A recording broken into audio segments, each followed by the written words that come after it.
Good morning and welcome. Thank you for joining us again for the second day of the Prevention Early Intervention Forum series. These forums are part of the Commission's Prevention Early Intervention Project, which looks to identify challenges and explore opportunities to improve the well-being of all Californians by advancing prevention, early intervention, and mental health. My name is Mara Madrigal Weiss, and I am the Vice Chair of the Commission. And with me today is also Commissioner Alvarez. If you could introduce yourself, please.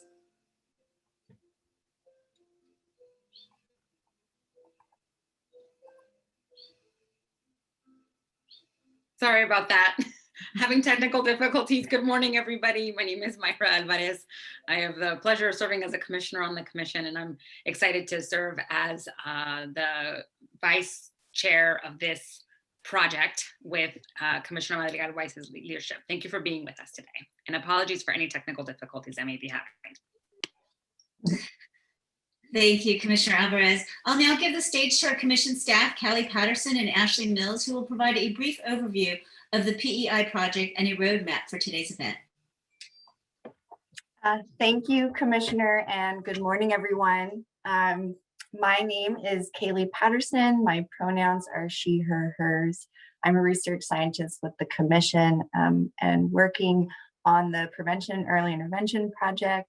Ashley, I'll let you introduce yourself. Hi, good morning. Welcome. Thank you all so much for joining us. I'm Ashley Mills. I'm a research supervisor here at the Mental Health Services Oversight and Accountability Commission, and my pronouns are she, her, and hers. So before we get started, I just want to go over a couple housekeeping items and ask all of you for your support in ensuring that we have an inclusive virtual space.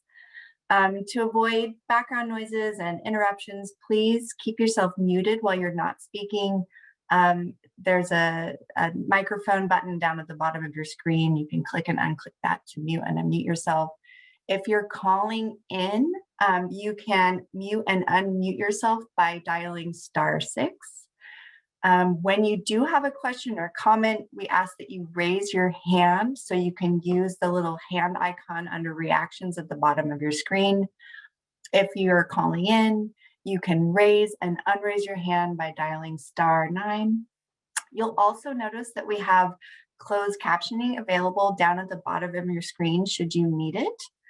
I also want to mention that our chat feature is going to be limited during the main session. This is really to ensure that all of the information and input provided during today's forum is accessible to all of those participating, including those people on the phone. There will be chat available during our breakout sessions, so if you're more comfortable sharing that way, we welcome you to do so then in the chat.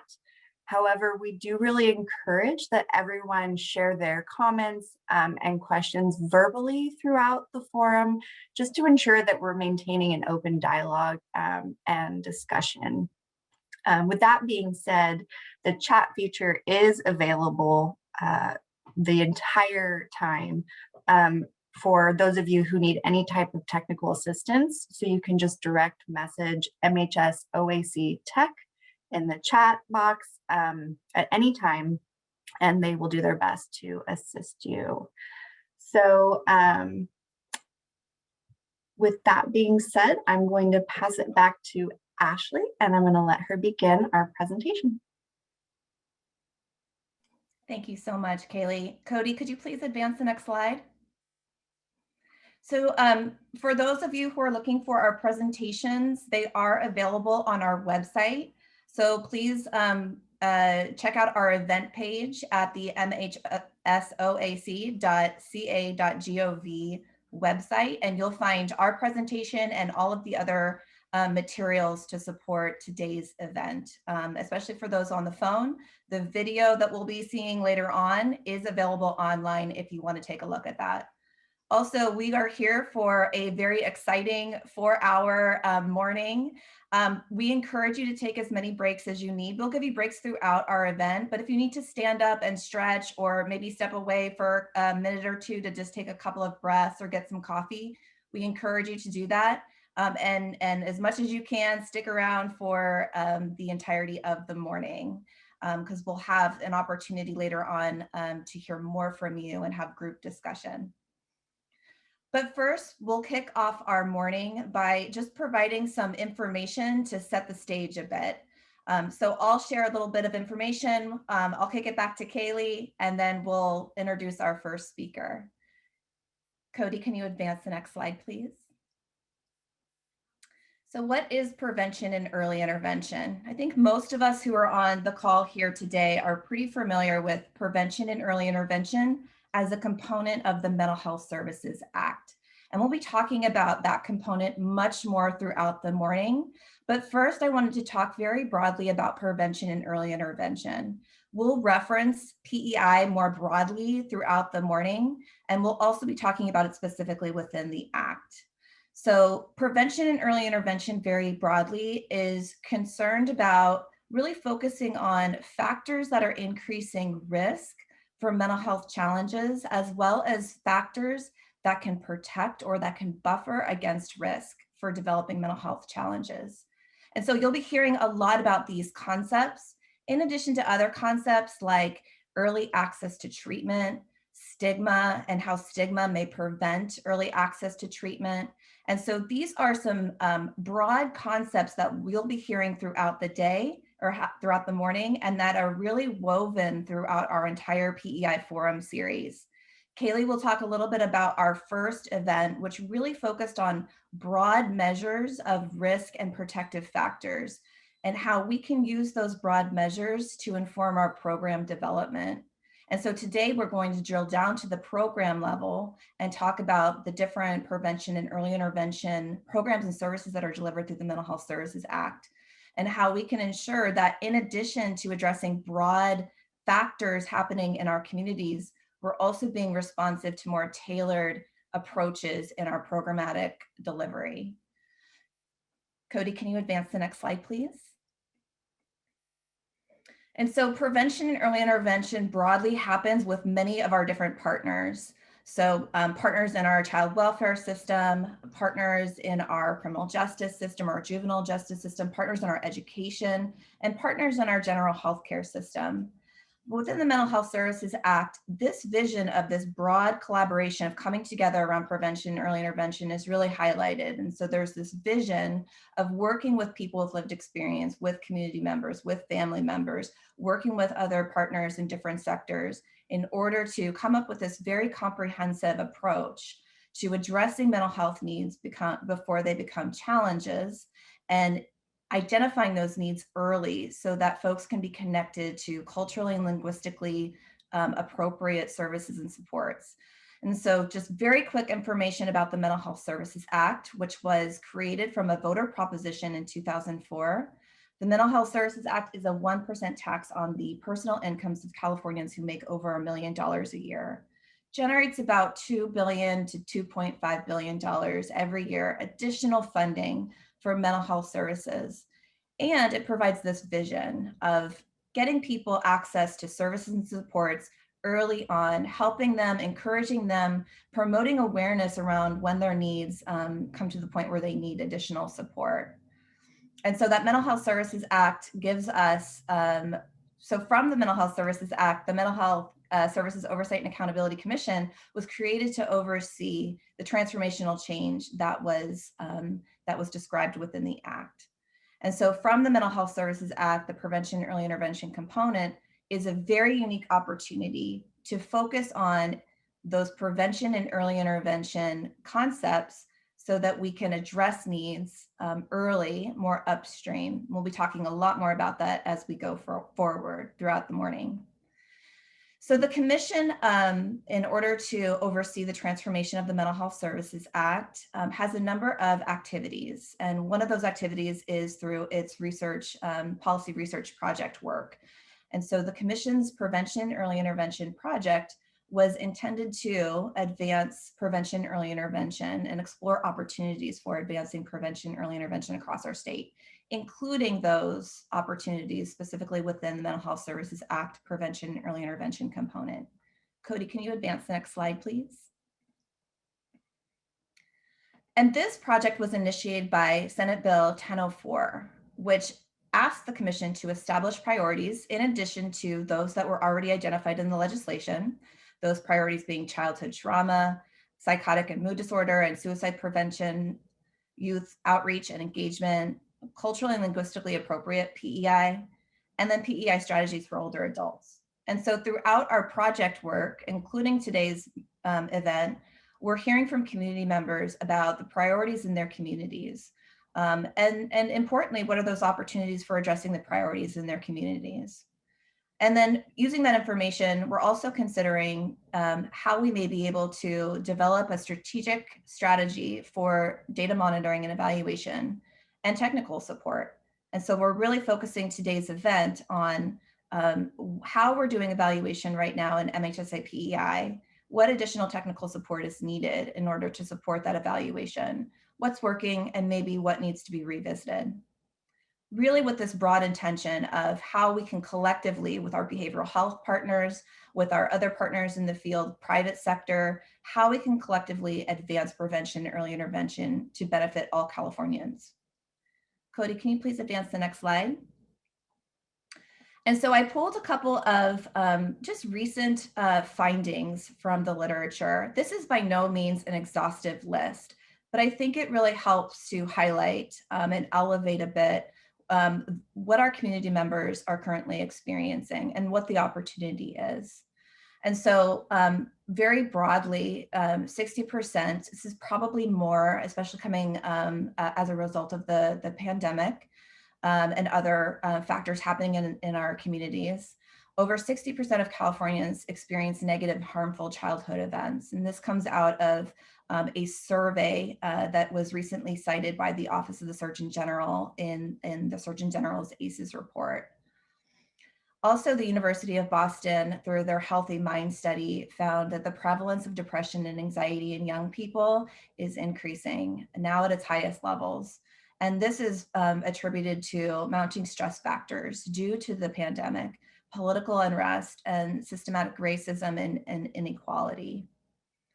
And then involuntary psychiatric detentions have risen sharply over the past decade. This coming from a UCLA study out of November in 2020.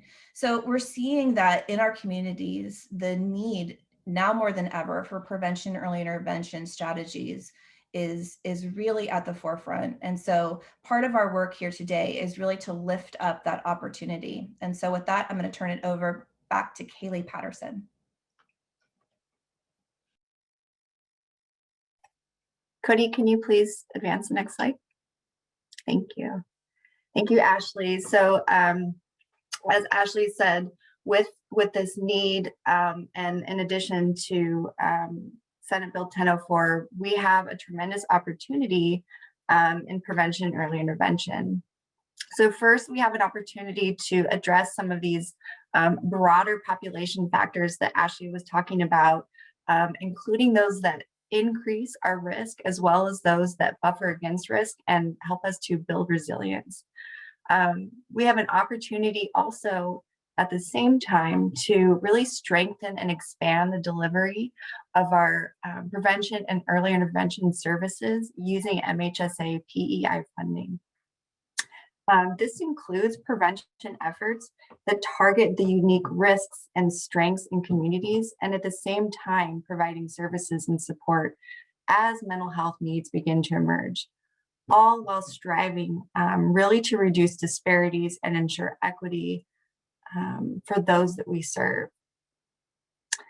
And then as we reduce risk and foster resilience in our communities, and then at the same time close disparity gaps through the expansion of PEI programs and services, there is this tremendous opportunity to reduce these negative outcomes such as school failure, incarceration, homelessness, unemployment, and suicide. These negative outcomes that too often occur simply because someone did not get the support they needed as their mental health needs emerged. So in other words, this big ripple effect of this upstream shift that we're trying to accomplish really extends beyond just MHSA PEI and impacts many of these other outcomes. Cody, can you advance the next slide. So to address these very big opportunities really requires a considerable effort, which includes a combination of policies, initiatives, and that are shared across agencies and systems at the state and local level. But in doing our role, we at the Commission are specifically exploring how we can leverage data and technical support to advance this larger effort in prevention and early intervention. Cody, can you advance the slide? So this is really what we will be focusing on and are hoping to accomplish in this forum series. So as Ashley mentioned, on our first day, we really focused on these broader factors that increase our risk or build resilience in our environment, in our systems. What we learned from, and then how to use that data to advance our program planning and delivery.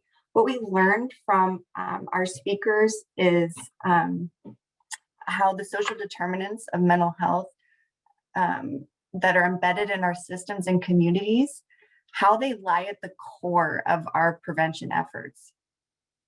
We learned about how risk and protective factors are currently being measured in our population, such as through the California Health Interview Survey. And then we also learned how this data can be translated into our strategic planning of programs and services with the help of technical assistance. During our conversations in our breakout groups, we heard this need for measures and data that accurately represent our diverse communities and cultures. So this includes, measures that capture our diverse languages, gender identity and sexual orientation, culturally specific ways to describe mental health, and as well as non-traditional healing practices. And then really using this data to better identify the unique needs in our communities as well as their strengths. A theme also echoed throughout the forum was this need to include qualitative data and mixed methods approaches to tell the story behind the numbers. Really bring the narrative to the surface of our needs assessment and evaluation process.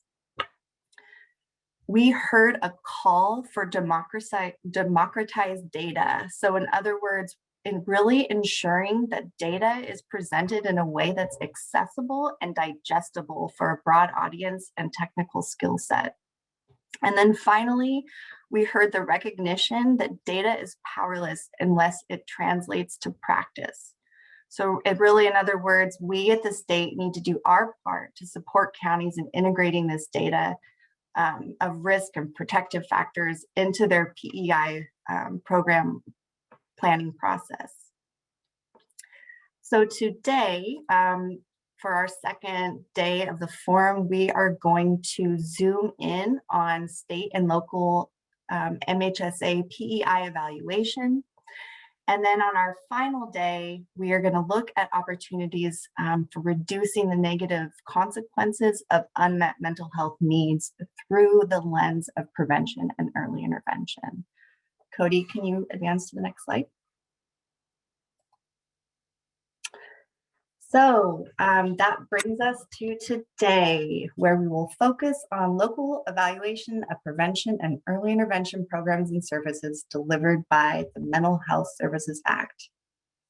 We have, Cody, can you advance the next slide?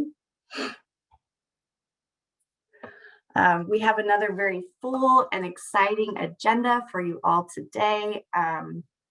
First, we're going to hear from some inspiring speakers and PEI experts to really help lay the foundation for our discussion throughout the forum. First, we will hear a presentation from Dr. Aberhart from RAND, who will discuss her extensive work in evaluating MHSA PEI programs. Dr. Aberhart will then lead a discussion with behavioral health representatives from Mono, Los Angeles, and Fresno counties, who will discuss their challenges and successes in local MHSA PEI evaluation. And then later on, in order to acknowledge the person behind the data, we will explore the use of creative expression to elevate stories of lived experience. So during one of our breaks, we'll have Ms. Carrie McQueen, who is the founder and executive director of Art with Impact. She's going to provide a short viewing of a film titled The Conversation That Never Happened, which is an Asian American portrayal of challenges in navigating difficult mental health topics. And then finally, through facilitated discussion and with the help of all of our participants, we hope to really take a deep dive into opportunities to strengthen MHSA PEI evaluation during our breakout groups. We are thrilled to have you all here today. And now I'm going to let Ashley just take over from here. Briefly. Cody, could you please advance the next slide? Thank you so much, Kaylee. So for our virtual space, we have some asks of you and some offerings of us. We ask that as we move throughout the morning, please feel free to participate. You can do that in a number of ways. You can raise your hand. You can, if you're on the phone, please let us know. You can also signal that your hand is raised if you're using the phone as well. But please feel free to step up, make your comment, please share with us, and then step back and allow others to share as well and be part of the conversation. We want to encourage participation from all who are interested in sharing. And so we want to ensure that there's enough space for those who are here with us this morning to participate. If there is any other additional feedback that you would like to offer, there will be a post-event survey link that we'll provide at the end of this meeting. So there'll be other opportunities, as well as another forum on April 5th, if you'd like to come back and share with us. You heard at the very beginning of this presentation that Kaylee and I both shared pronouns, she, her, and hers. You may hear some different pronouns throughout the morning. Please use those pronouns as they are identified by the different participants. Ooh, there we go, off my slide. We ask that you embrace creativity while elevating our shared strengths. If there is something happening in your community that you want to share, please use this platform to elevate what is working well in your communities. We want to hear what's working, and we want to hear what the potential is for scaling up different practices or approaches that are happening in your communities. But we also want to give plenty of space for really taking a step back and maybe visioning for what maybe we could be doing, or maybe what we should be doing, or maybe what could potentially be doing. So we ask for as much of your creativity as you're willing to bring into the discussion. And then again, encourage you to take as many breaks as possible throughout our morning. We recognize that we are human beings having a virtual experience. And so as many times as you need to maybe take a step back, or even take a couple of deep breaths, even 60 seconds of deep breathing can be a really great reset so that you can come back to the conversation a little bit more refreshed. But again, take care of yourselves as much as possible throughout our morning. We will be offering breaks throughout the day or throughout the morning, but please know that you can take as much as you need. This video series, this forum today is being video recorded. So we're doing our best to make the file as accessible as possible. So we're figuring out how we're able to maybe post these files onto our website. We're still working through that. But if you're interested in having the video, please let us know, and we'd be happy to share a link after the event with you. And then summaries will be prepared and shared with all who are on this call today, and then just more broadly. All the summaries from our discussions of these forums, our previous listening sessions with our different community members will be shared as well. And so you should be receiving those as soon as possible, as soon as we conclude the meeting and turn them around. Cody, please advance the next slide. Throughout your morning, you have several MHSOAC support staff here to support your discussion, to answer your questions. You've heard from Kaylee. She is kind of our master of ceremonies this morning. I will be joining folks in breakout group 1 along with Vicky. In breakout group 2, you'll have Sharon and Anna. And then supporting our virtual experience here today, you've got Kara Chung and Cody Scott. And so Cody, I believe, is the person, the human being behind MHSOAC Tech. So lots of support here for you today. We're very excited that you're here with us and that you're participating in this conversation. Again, it's so important right now for our community members and for us to work together and to collaborate. And we're so excited to have this conversation. Cody, could you please advance the next slide? So with that, we'll begin our morning with gratitude for you, for our speakers, for our county representatives, for our commissioners who lead and support us along the way, all of the MHSOAC staff members who are sharing their time with us this morning and their expertise. So grateful for you, and special thank you to Kaylee Patterson, who developed, orchestrated, created our morning and this entire event series. So big appreciation to all those who dedicated their time, their energy, and their effort to this really important effort to advance prevention and early intervention in our communities. And that concludes the presentation. At this point, Kaylee, I'm going to turn it back over to you to introduce our first speaker. And thank you, Ashley, and thank you for the reminder to breathe. I think we all took a collective breath in that moment. So Cody, can you put up the presentation slide, please? I'd like to introduce you all to our speaker, Dr. Aberhart. She is a senior behavioral scientist at the RAND Corporation and a licensed clinical psychologist whose research and evaluation focuses on mental health and has been evaluating MHSA funded activities and outcomes for almost a decade. Welcome, Dr. Aberhart. Thank you so much, Kaylee and Ashley and everyone else, for the invitation to contribute to the conversation today. Can you hear me okay? It's okay? All right, great. So yeah, as Kaylee said, I'm a senior behavioral scientist at RAND. For those of you who aren't familiar with RAND, RAND is a nonprofit, nonpartisan research organization headquartered in Santa Monica, California. And as Kaylee said, we've been working on evaluating PEI for about a decade now. And so it's really great to talk to you today about some of our PEI evaluation findings and some of the lessons learned. It'll be a little bit of a highlights whirlwind tour kind of thing, because we've been, like I said, doing it for a while now. Let's go to the next slide, please.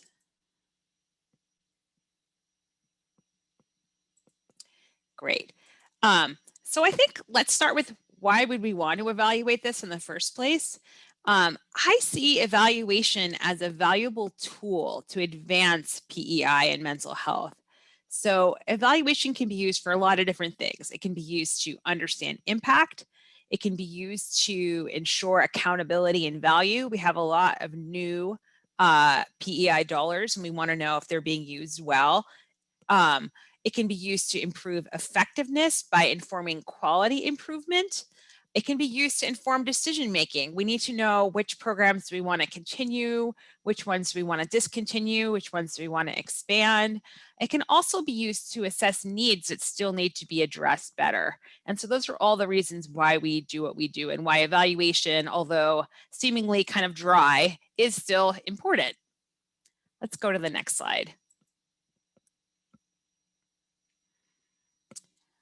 So I'm not going to say much about the MHSA. I think this group probably knows a lot, and Ashley gave a tremendous introduction to it. But as you all know, MHSA goals are set by the state, but the PEI services are provided independently by counties. And so it can be a little bit tricky because evaluation is needed at both statewide and county levels. And so today I'm going to talk a little bit about some of RAND's work at both those levels, the statewide and county levels. We'll identify some key challenges in evaluation. And again, I can't really give a comprehensive look in the time we have today, but I'll provide some selected highlights. Let's go to the next slide. Okay, so let's start with some of the statewide work. So all of our work evaluating Mental Health Service Act PEI is done in conjunction with Cal Mesa. I know we have folks from Cal Mesa on the call today, which is fantastic. Most of you are probably familiar with Cal Mesa. If you are, you know it's a joint power authority of counties working together. And Cal Mesa was founded so that counties could pool their funds to work on statewide objectives. And they began their statewide programming back in 2011. And so the work that RAND has evaluated Cal Mesa focuses specifically on, PEI services for the statewide programs. Okay, let's go on to the next slide.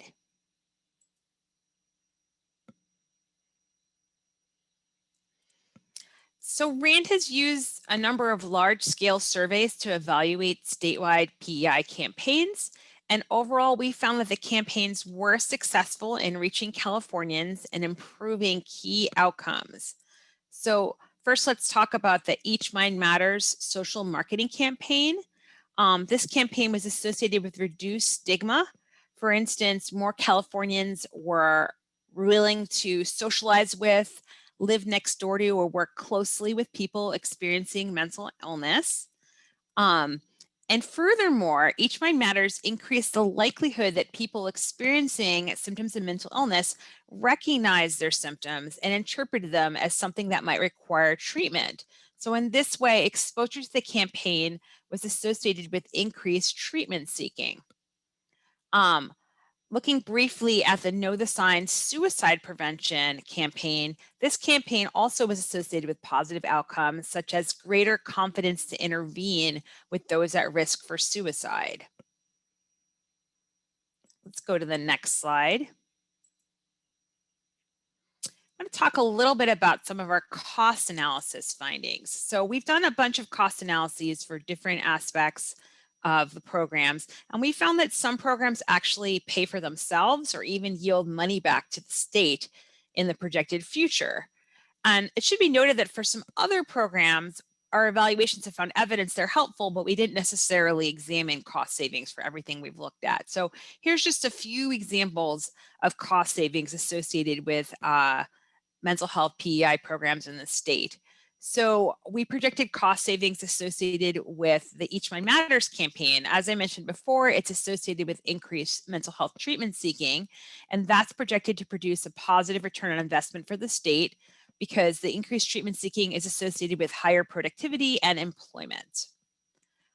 We've also done quite a lot of evaluation of PEI programs in California's public colleges and universities, and we found that they're also associated with increased mental health treatment seeking, which is in turn projected to increase graduation rates, which can lead to higher lifetime earnings, as well as a high return on investment to the state. We've also looked at cost savings associated with training efforts like ASSIST, Applied Suicide Intervention Skills Training, and we found that it increased knowledge and improved attitudes among participants, and it's projected to prevent suicide attempts and deaths, which returns money to the state through averted Medi-Cal healthcare costs, as well as increased state income tax revenue. So those are some of the ways that the programs can pay for themselves or at least contribute to some offsets of their own costs. Let's go to the next slide. So having told you a little bit about some of our highlights from our statewide work of Cal Mesa funded programs, I want to turn to some of our county work. So RAND has done quite a bit of evaluation work for LA County, and again, I'm going to discuss a couple of the highlights. We have evaluated PEI services for children and transition age youth, and these are the evidence-based programs that aim to prevent onset and negative consequences of mental illness. And we've also looked at some of LA County's social marketing campaigns, and these are events when there's not a pandemic, of course, ads and social media that try to promote community engagement around mental health. So next slide. Okay, so first let's talk about LA County's evidence-based programs that aim to prevent onset and negative consequences of mental illness. So we assess the reach, how many people are served, and short-term outcomes of PEI services using a range of administrative data, including claims data and program data. And we looked at changes in youth outcomes questionnaire symptoms over time. And we looked at the clinical significance of these changes by looking at that in relation to clinical cutoffs. And in doing that, we separated out those who did and did not have clinically significant symptoms when they started receiving PEI services. And so we found of those individuals receiving preventive care, so these are individuals who were identified as being at high risk, but currently didn't have symptoms that exceeded a clinical cutoff. Almost 9 out of 10 of them remain below the threshold for clinically significant symptoms when we looked at them over time. So in other words, about 9 out of 10 of those folks who were at risk stayed well. We also looked at those with symptoms at or above the clinical cutoff for psychological distress. So a lot of people who were receiving PEI actually already were quite distressed and had a lot of mental health issues already. And we found that over the course of time, about 5 out of 10 no longer had clinically significant symptoms. So in other words, they got better. I want to briefly highlight an equity issue. We did look at race and ethnicity differences in all of our analyses. We found that Hispanic and Asian youth responded particularly well to these PEI services in LA County in comparison with non-Hispanic, white, and Black youth. However, all racial ethnic groups experienced significant improvements in symptoms. Everyone did great. Some people did especially great. Let's go to the next slide. So we just talked about prevention services, but prevention can also take the form of broader campaigns. So for a couple years now, since 2018, LA has been doing the Why We Rise community engagement campaign around mental health. And the centerpiece of the Why We Rise campaign when it was launched in 2018 was the We Rise immersive experience. So as you can imagine, in this past year, they did not have in-person events. So we've looked at it the past couple years. I'm going to focus on the first year for just today, again, focusing on highlights. So the initial goals of the We Rise immersive experience and the Why We Rise campaign was to increase access to mental health care and improve understanding of mental health challenges. Let's go to the next slide. So we conducted a web-based survey of LA County youth ages 14 to 24, which was a key target population of the initial campaign. And we found the campaign reached more than 1 in 5 LA County youth in a pretty short time frame. We also found that those reached benefited from the experience. So they were more mobilized to action around mental health issues. Those exposed to the campaign felt that they had the power to change how their communities deal with mental health. They planned to break down barriers that keep people from mental health challenges from getting treatment. And moreover, the young people exposed to the campaign, they knew how to get help for mental health issues, and they were more supportive toward people with mental illness. So if they needed help with a mental health problem, they would know where to get it. And they want to help others get the help they need as well. Let's go to the next slide. So that was some findings from our web-based survey. We also conducted an in-person survey of people attending the We Rise event. And we found that people who attended the event for longer were more likely to express support for and understanding of those with mental illness. There seems to be a dose response. If you get more We Rise, you have greater supportiveness and greater understanding of mental illness. Next slide. So this year, this was a very unusual year for all of us. In LA County responded to that by expanding their mental health campaign work to include a focus on COVID. So to evaluate LA County's COVID-19 campaign, we conducted an online survey of a representative sample of LA County residents. We surveyed almost 1,000 LA County residents in both English and Spanish, and that's actually true for most of our LA County work. We usually have large samples, English and Spanish. we found that the campaign reached 61% of LA County adults aged 26 plus. And then LA was especially interested in young people. So we also sampled young people aged 16 to 25 and found that they reached about 1 out of 2 of those individuals as well. Again, a pretty impressive reach for a newly launched campaign. And many folks were exposed to the campaign in multiple ways, not just one way. Next slide. We found that the campaign was actually particularly successful in reaching Black and Brown LA County residents. And this is just really notable because Black and Brown Americans have been disproportionately affected by COVID. For instance, we can see that about 3 out of 4 Black LA County residents were reached by the campaign. Let's go to the next slide. Well, it's one thing to see the campaign. It's another thing for the campaign to be helpful, right? You might see it, but it may not do you any good to see it. So we did found that more than half of those who saw an ad associated with the campaign found it helpful. They said that it gave them new information on how to get help for emotions or mental health, and it made them feel supported. These are the adult results, but the results for youth follow a similar pattern. It's just a little too much to put on one slide. Let's go to the next slide.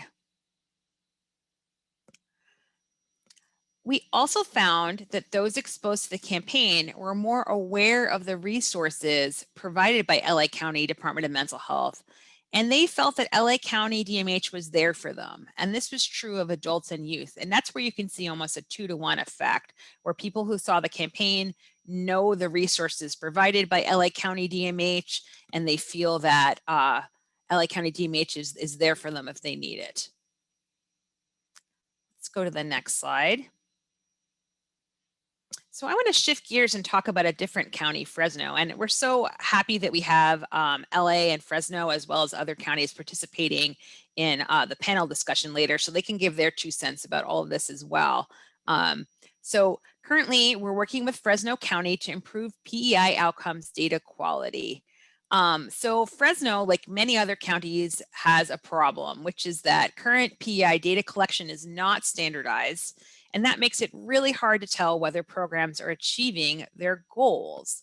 And so we're working with Fresno to develop a new approach to PEI outcomes assessment that's standardized across their different contractors and their different programs, provides more complete and consistent data for evaluation that can be used to inform quality improvement, as well as support decision-making about which programs to continue, eliminate, or expand. So they can, after we implement this, they can make those decisions based on the hard, cold data, which is what we really would like to do, make evidence-based decisions, right?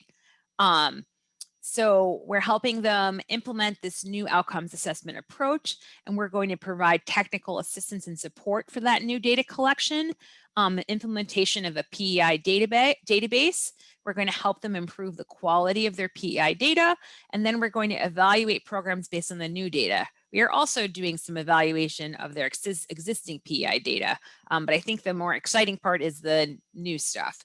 And I'm going to talk more about all these 3 goals. So I know this probably seems really broad because it is. Let's go to the next slide. So let's talk about how we're working with Fresno to achieve these goals. So we interviewed the contractors administering the PEI programs, try to figure out what they're doing and how that aligns with the PEI regs. And that's what we're talking about when we say we catalog current vendor activities. Then we worked with the county to develop standard outcomes measures. The next step that we're working on right now is developing a web-based tool for collecting and reporting program outcomes. So an issue that we've discussed at length with Fresno County is that the EHR, electronic health record, isn't really designed for PEI data. And so by using a web-based tool, we're going to streamline and simplify the data collection and evaluation process. So the solution we've come up with together is having a separate PEI database. And I'll say more about that in a bit too. Again, we're going to provide technical assistance to support use of this tool. And we're going to receive some of their data, take a look at it, and give feedback for quality improvements so they can really get excellent quality data It's not really elegant, but we always say in the data biz, garbage in, garbage out, which basically means if you don't have good quality data, you won't have good quality conclusions you're drawing from that data. So we really want to have excellent data. That's really the goal.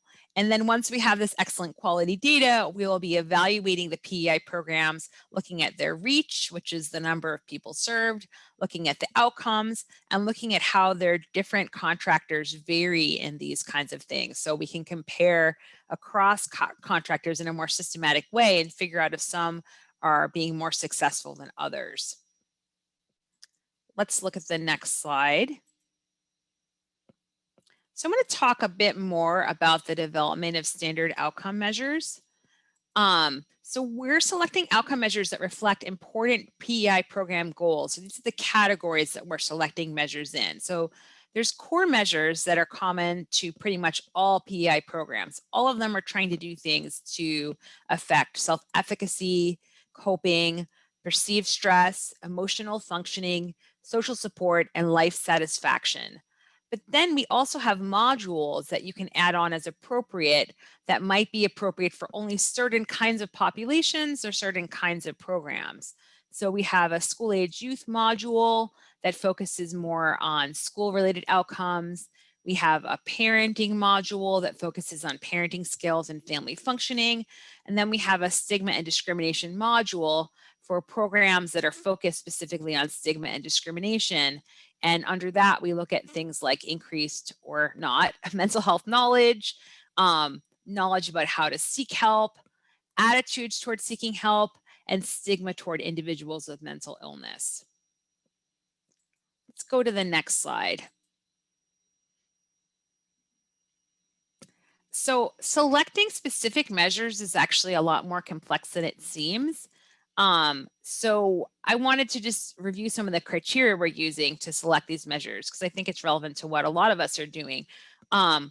We are considering whether the measures are feasible to implement, whether they meet state requirements, whether they enable comparison across providers within a program or across programs with similar objectives, or with existing benchmarks. So do we have national data or data from other counties we could compare to know what good is, right? We ideally want to have available data on the reliability, validity, responsiveness, and cultural appropriateness of the measure. So those are some of the psychometric characteristics as well as cultural appropriateness as well, which we don't often have data on, unfortunately. And we also want to minimize the burden of data collection on program staff and participants because we know that staff and consumers have a lot on their plate and we can't give them something that's difficult to do. It's just not going to work. Okay, let's go to the next slide. So now I want to take stock a little bit. So at the start of my comments today, I pointed to the need for evaluation to understand impact and improve decision-making. And through PEI, counties in the state can improve attitudes and knowledge around mental illness, reduce symptoms, and even get more people into needed treatment. But one thing that I think is pretty interesting about PEI is that spending on prevention can be controversial when there's so many seriously mentally ill people who are really in dire need. And I think that's where the evaluation data is helpful because the evaluation data supports the effectiveness of prevention and early intervention. So from where I stand, prevention and treatment aren't really in competition. They're both important parts of a full spectrum of mental health services. Let's go to the next slide. I want to talk a little bit about some of our cost findings because we did find that investing in mental health can pay off in terms of cost savings or future return on investment. But I want to caveat that by saying it's hard to put a price on improving a person's life, right? And we don't ask non-mental but physical health conditions to prove their cost effectiveness. So these programs have value whether or not we can identify their cost value. So I just wanted to make that clear. Another thing we found is that we don't always have the data we would like to fully answer all the questions we'd like to answer. We often don't have sufficient data on outcomes measures that align with program goals. There's important things we're trying to affect and we don't know how we're doing with it. And we don't have all the process measures we need either. For instance, we don't know if evidence-based interventions are being implemented as they were intended to be implemented. In other words, with fidelity. We don't know a lot about patients' impressions of the care they receive. For instance, whether they find it appropriate for their culture. And in general, it can kind of be hard to know what contractors are doing. But if we did have this kind of data on outcomes and processes, we could use it to inform quality improvement. Let's go to the next slide. So let's talk about some of the continuing challenges in PEI evaluation, and I'm sure this will come up during our panel discussion as well. I think one major tension I always see is the tension between feasibility and complexity, right? So we want to do something that reflects what's going on, which is complex, but we also need it to be doable. And one place that I hear a lot about this tension from counties is related to the demographic measures. So we need to have demographic measures that are feasible, but we also need measures that reflect the complexity of California's consumers. But if it's so complex that we can't do a good job at collecting it, are we really delivering on that promise of reflecting California's diversity? I'm not answering that question. I'm really just raising it for discussion. I don't know. I'd like to hear from you. Another challenge is county capacity. So I think Kaylee and Ashley touched upon this, but we need to move toward telling a statewide story that's based in counties. But counties and their contractors vary in their PEI data capacity. And so we need to create a consistent statewide framework with technical assistance that helps counties do this. But we're also going to need some local flexibility because, as Ashley said, counties are deciding on the priorities locally. And so they need to still be able to do that. Counties also need a lot of support, and that support can come in different forms. I mentioned technical assistance that focuses on data quality. Another way to provide support is by providing standardized, easy to use electronic tools, kind of like the PEI database we're developing for Fresno County. Let's go to the next slide.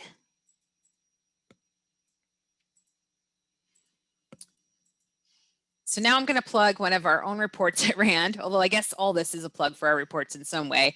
It can be unclear how to approach PEI evaluation. So I just want to really reflect on how novel what California and what the counties are doing really is. There's really nowhere else in the country that has made this kind of investment in prevention and early intervention.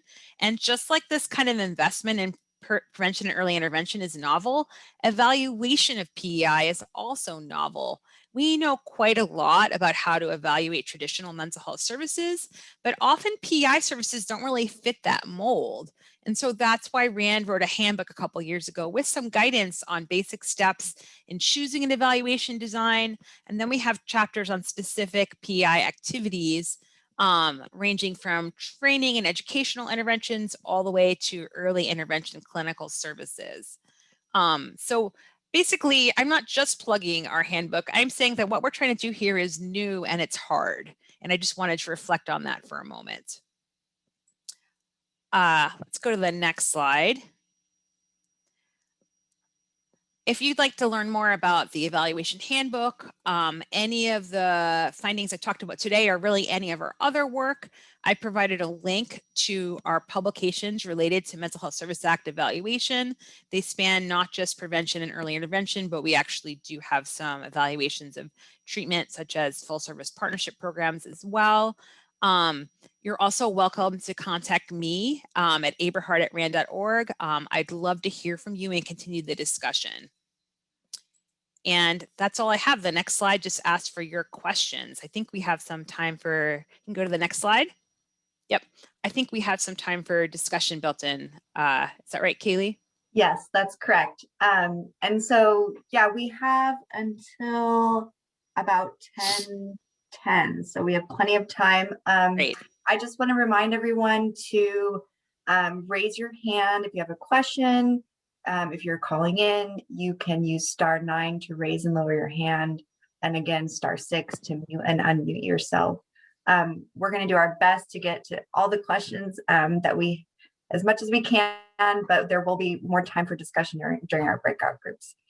So I think, let's see. And just a quick note before you jump in, Kaylee, if you have trouble verbalizing your question, our staff are here to support you. And so if you want to type your question, our staff will be able to share that and we can voice your comment if you're having trouble with a verbal comment this morning. Mm-hmm. Or if we don't get to it, or you just need some time to gather your thoughts, you're also welcome to email me offline. I'm happy to do that as well. Whatever works for you. Great. And Nicole, I forgot to thank you for a great presentation. So much good stuff. So I think Pashi was first. I'm gonna, if you could unmute yourself and ask the question. Hi, good morning, everyone. Good morning, Nicole. My name is Pashi Walker, pronouns are Z, Zers, and I'm the LGBTQ program director at Cal Voices. So I'm gonna ask you about LGBTQ stuff. And if it gets too complex, tell me that we need to talk offline. But I noticed that you didn't have any sexual orientation or gender identity findings. And so I have a number of questions. One, do you even have that data? And also, how were the people identified for high risk? You were talking about in that one, I think it was for LA County, about who's at high risk and how well did they do. And it's been my experience that that risk might be different due to populations being assessed. So for example, LGBTQ youth and young adults are at much higher risk for anxiety, depression, and especially suicide attempts due to family rejection. But family rejecting behaviors are very rarely, if ever, assessed for. So how is risk being assessed? And I'm sure that's true for other cultural populations. Different things might bring on different risk. And just generally, are you evaluating by sexual orientation and gender identity? So the answer is, of course, complicated, but I'll tell you a little bit. So we have done that in some of our work, particularly we've done a lot of work with evaluating some of the statewide programs in California's colleges, especially the community colleges. And we have looked at sexual orientation more centrally in that work. And I didn't present on it today because I was choosing some highlights and because those programs aren't all funded anymore. So it seemed a little bit like not as relevant as some other stuff that I could talk about. So we have done some work with that. We don't look at it consistently, and you're right. And I think a lot of it has to do with the methods that we're using. So a lot of times we're using broad population-based surveys that try to take the temperature of an entire county or state. And then for certain subgroups, we don't necessarily have a big enough sample size to look at a particular group. And it's really, I agree, not an equitable thing to do to those groups. And I feel like I've also generalized about Asian groups, right, in California. And we all know that I'm really talking about a bunch of different groups. And it's hard for me to say anything about any one particular group because the sample sizes can be too low. So I think to the extent we want to say things about these important populations, we really need to do work that targets them in particular. And LGBTQ individuals were included in all of these studies, and we do report in the report in our demographics of who's included, percentages and stuff like that. We just don't have the statistical power to make conclusions about these groups versus other groups, but they are included actively and reported on, but not in the depth that you would like and that we all would like. So that's the long and short of that. I think, do you want to pause and respond to that before I talk about the I just want to make I just want to make one comment about what you just said. So you were reporting findings from LA County, for example, which is theoretically an LGBTQ mecca. In other words, the population there should be higher. So and they also have a very strong LGBTQ outreach type issue. They have 2 dedicated staff members for LGBTQ in LA County. And so if there's anywhere where there should be statistically high numbers, it would be in LA County. And it's part of the PEI regulations that sexual orientation and gender identity be reported on and be collected. So that's part of my concern. But you and I could also talk offline about it. I don't want to take up everybody's time. Yeah, I share your concern. It is reported on, it is collected. That's different than being able to say it's a big enough group to compare in a statistical analysis to another group. So if you have, a sample of 1,000 people and 50 are LGBTQ, that's probably not large enough to do the kinds of analysis we're looking at, but we still want to report on them. And if we would probably have to do an oversample, which we maybe should be doing more often, right, to make conclusions about those groups. In terms of the LA County and who is high risk, I feel like I'm not a program person in LA County. I don't know if, I don't want to put Kara on the spot because I know she's on the call, but you know, all counties kind of make their own decisions about who they are including in their prevention and early intervention programs. I'm imagining we'd get like 58 different answers. We could certainly ask the counties on the LA County, other counties on the call about that, but I don't have detail on that off the top of my head. Thank you so much. Thank you for your question. All right, I think Stacy, you are next.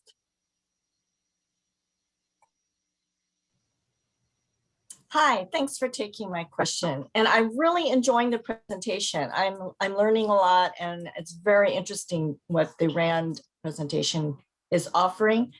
I just have a suggestion. I really want to ask again, when you present the introduction about SB 1004 and you put the priorities, you had the priority that youth outreach and engagement, and you neglect to put what it says in SB 1004, which is that there is a priority on college students or students programs for college students. And again, we have a concern about this, and I think that other people in the community would have a concern about this, but you never put that.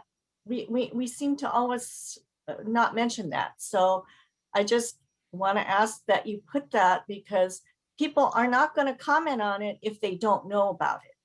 Thank you. Thank you so much, Stacy. We also have a chat question. Does RAND support nonprofits with research and data collection?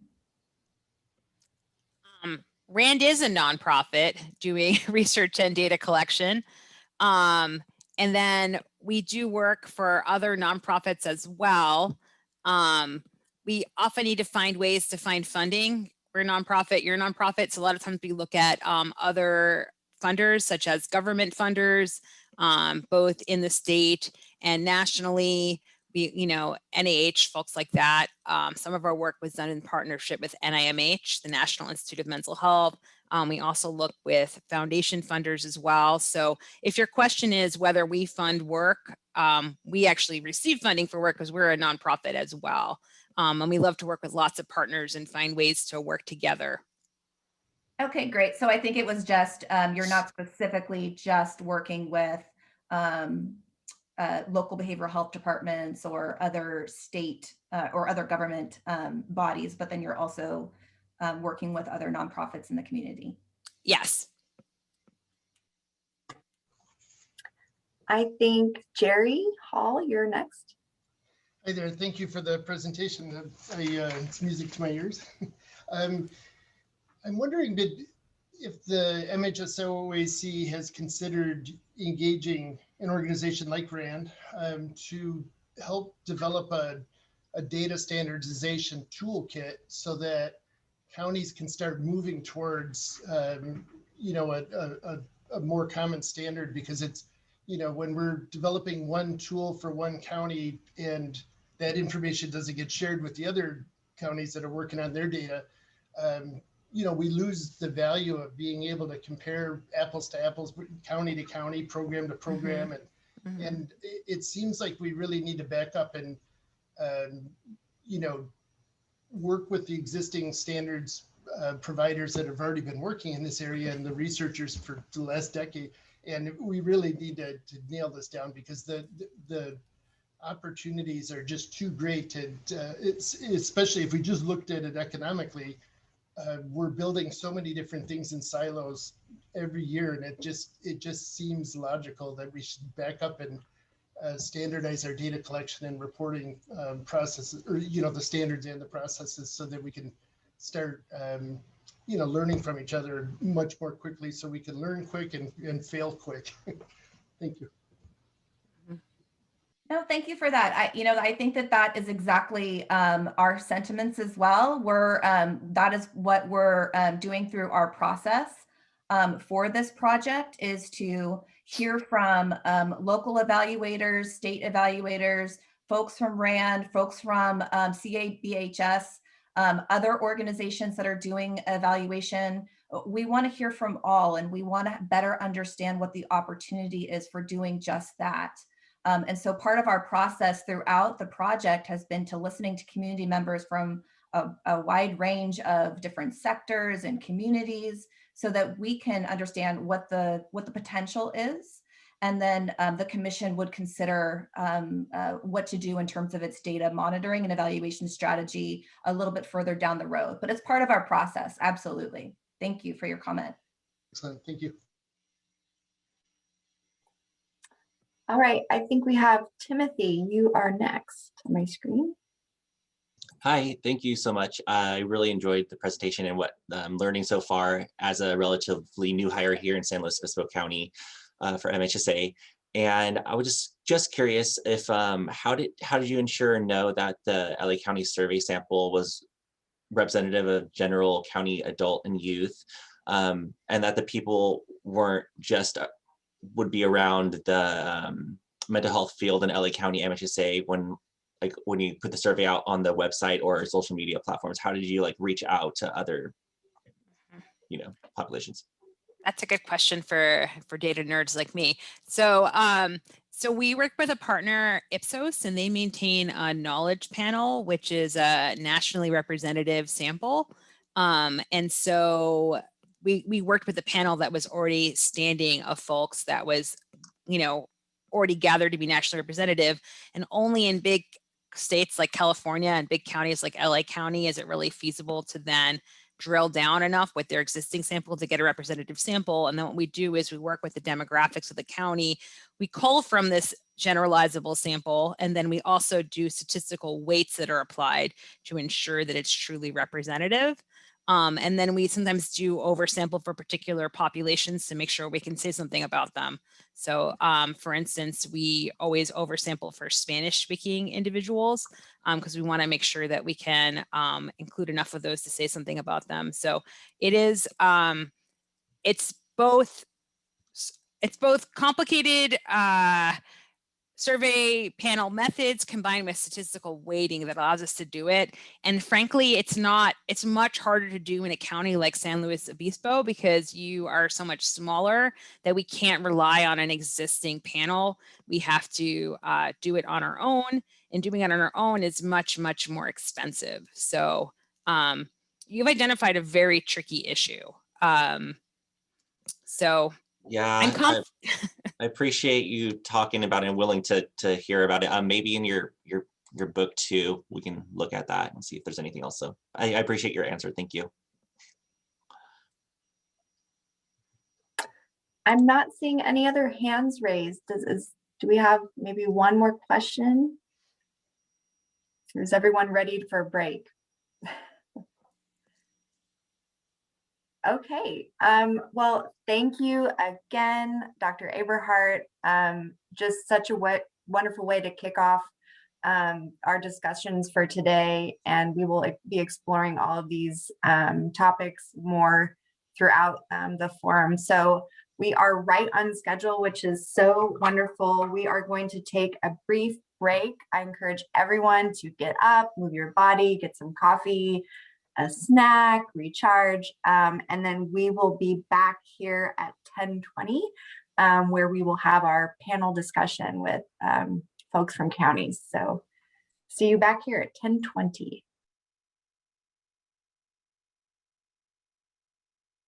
Welcome back to everyone. Thank you so much for joining us. We had a couple of questions that I just wanted to acknowledge before we transition to our panel presentation. We had one comment.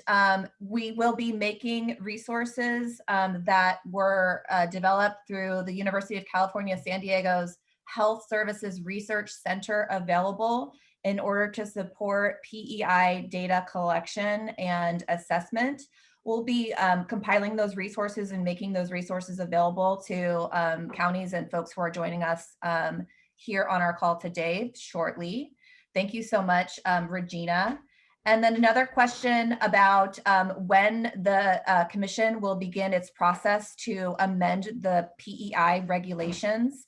So currently we are, part of our project effort is to gather information that will inform our process for amending those regulations. And so we want to hear from all of you first before we begin initiating our formal process for amending those regulations.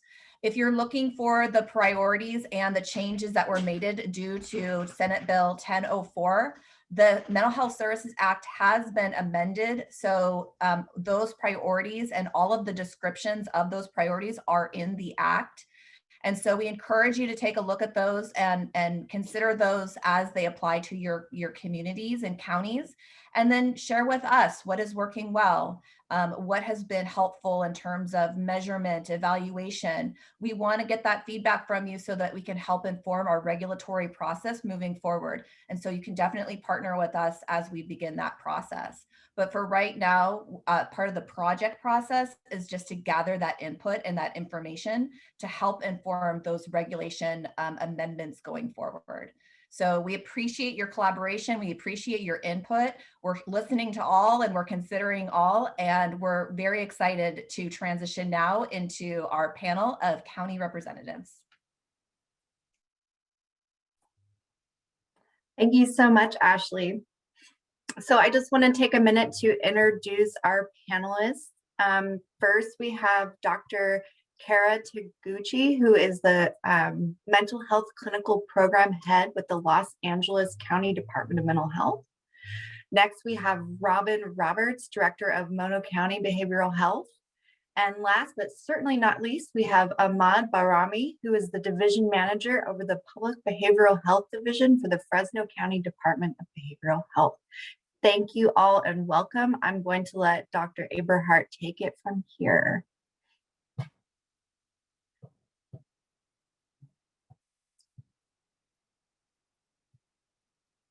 Sorry, I went into full screen and I couldn't unmute for just a second. So apologize for my technical delays. Yeah, we're really excited to have this panel here, and we have some questions that, you know, our folks over at the OAC developed with some input from me. And so I think the first thing we wanted to discuss is some of your challenges and successes related to PEI evaluation. And so let's start with the bad news. What are some of your current challenges that your county faces with MHSA PEI program evaluation and reporting? I can start off on that one because that's been unless my friend Robin wants to go first, but it's a headache I've been trying to navigate for a couple of years. So I think I'll jump into that. But I think there's a couple of things. I think we have to remember that when PEI first came out, we didn't have the regulations that we currently have. So we didn't really have guidelines. And I describe it for people that aren't familiar with it. It's you know, that PEI in the original days or its an original inception was kind of the Wild West. It was, here's some money, go do good work, right? And you could put a lot of things as prevention. And we didn't really have it broken down in a way that said, hey, if you're putting it in these strategies, these are outcomes or things you want to measure.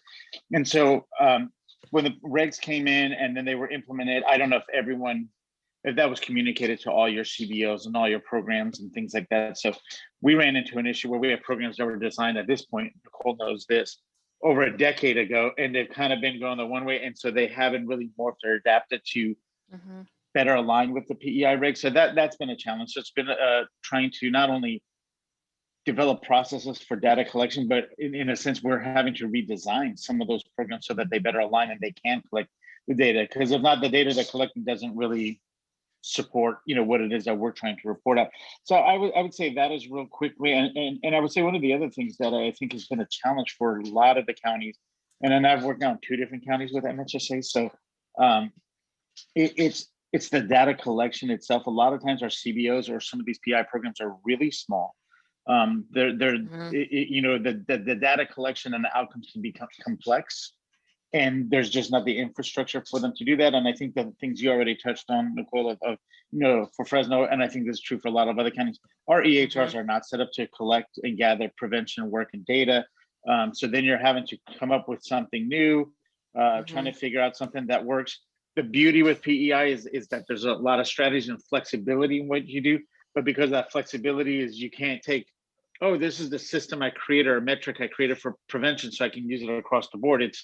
It's only good for your prevention. Your access and linkage, you're gonna have to create a different metric. So I know, and I had seen Kristen on this call from Stanislaus. They did a really good job of creating kind of their own database, but I think a lot of counties have had to create spreadsheets or kind of come up with mechanisms, and not only just to collect the data, but then to try to process and evaluate data. So that I would say is the challenge, is that we started out without really the guidelines initially, and I think it's a little bit of a capacity issue, but I'll stop and let our other panelists weigh in as well.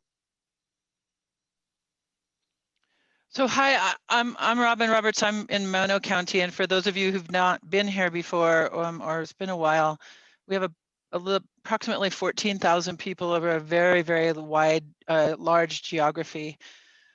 So I have not been outside of my county except for once in the last year, like many of you.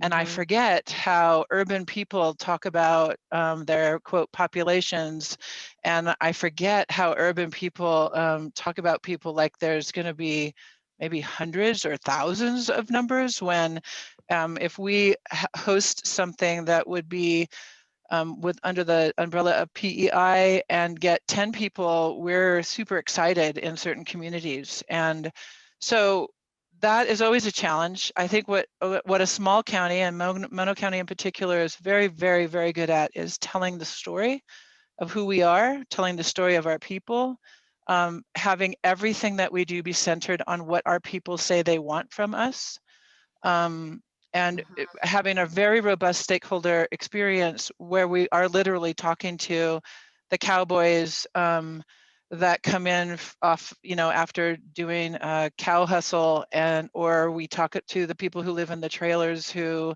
are marginally housed, or we talk to some of our Native American populations, and all of those people might be in a room. Where we have very much struggled with the narrative around PEI, that is, to me, an urban narrative, is we have a lot of people here who do not like or trust the government.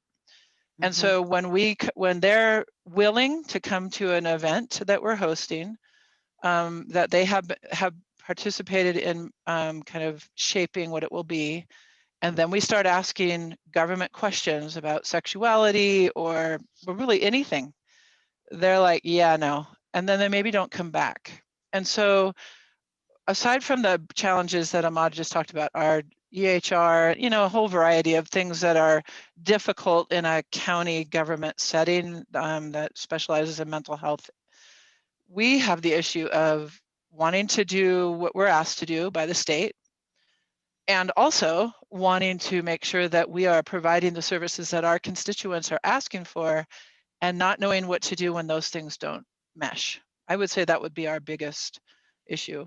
Also, if you're collecting data on 10 people or 30 people, or you have the same 30, I'm making up numbers, obviously, you have the same 30 people attend the same, different events, I don't know that what you're getting is really all that useful as it relates to the way that at least data is talked about in meetings like this for us. We really want to have data that helps us tell our story, but also that helps us understand if we're doing what we think we're doing. We think we're doing a good job. Is that true? Are we reaching out to people in a way that's useful? Are we collecting data that actually helps us support or speak to the programs that we have set up? So that's what we deal with. I mean, it used to be that we'd make a joke about the white paper that we bring out. Like, we do work for the government. We do need you to answer some questions. And people, as soon as that paper came out, people would be like, I'm out of here. You just want our numbers. I mean, we've had many from our Paiute nations tell us that white government has come in and asked these questions in order to get money for your programs. They totally know the deal, how it used to be. And they're not willing to answer those questions. And more to us is that then we create a barrier for people to actually be engaged with us. And that is something that I don't want to support either. So it's, you know, the urban world is a very different world than the rural world. And so that is some of what I think we struggle with as it relates to regulation. Well, that was a really great segue into us, I guess, because we are kind of the urban giant, right, in the state. So, you know, I've been at MHSA data collection since the beginning. So I've been kind of in my current position, which is the program manager over outcomes and evaluation for LA County since 2007. So, you know, our challenges are, it's nice to know that counties of all sizes kind of have similar issues, similar problems. You know, I think when people think of Los Angeles County being this big metropolis that we have like endless resources and all of that, I mean, you have to, we're all suffering the same kind of infrastructure challenges, I think, no matter what size our counties are. But so like Ahmad said, we were doing early intervention data collection very early on, and we had a very robust process for identifying measures. And Nicole, that was the part that you highlighted kind of in your presentation around our early intervention programs. And I would say for the first, 6 years, most of our PEI services were almost exclusively intervention. We didn't have a lot of prevention programs going, had a little bit of suicide prevention, a little bit of stigma discrimination reduction, but it was by and large early intervention. And for those, we used kind of symptom-based data collection metrics, and we had a pretty good logic model. And I think we've been pretty successful in that arena. Prevention, whole nother beast for us. It has been super challenging because most of the people that we serve in prevention programs or our outreach are not our DMH clients, right? They are people at large, maybe particular at-risk populations, or, you know, targeting folks that maybe have been historically underserved. You know, it's much broader. And so I think the challenges that we've had is that while we have a number of prevention programs with our community partners, we have some with that we're doing with DCFS, we have some that we're doing with Parks and Recreation, we have some that we're doing with libraries. So it's varied.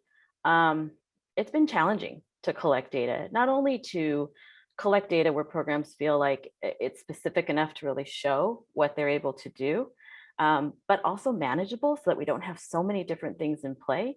I mean, Nicole knows we engaged in like a 2-year process with RAND to try to develop prevention measures, right? Just to kind of establish a common threads or a way to even approach, because I think the prevention programs were so different. You know, some of them serve schools, some of them are geared towards parents, some of them are geared towards, you know, homeless folks, preventing homelessness. So it's just a vast array of populations. And I think the people that we're contracting with for the prevention services, they're not our normal contractors, in a sense that they're people that we have new relationships with. They might be other county departments, they might be CVOs, they might be people that are looking to contract with the department. They might be folks that have developed kind of a small program. And they're folks that are not used to collecting data en masse. They don't have a lot of infrastructure. So the challenge has been providing the different levels of technical support, trying to help people work through what it is that they want to collect and capture.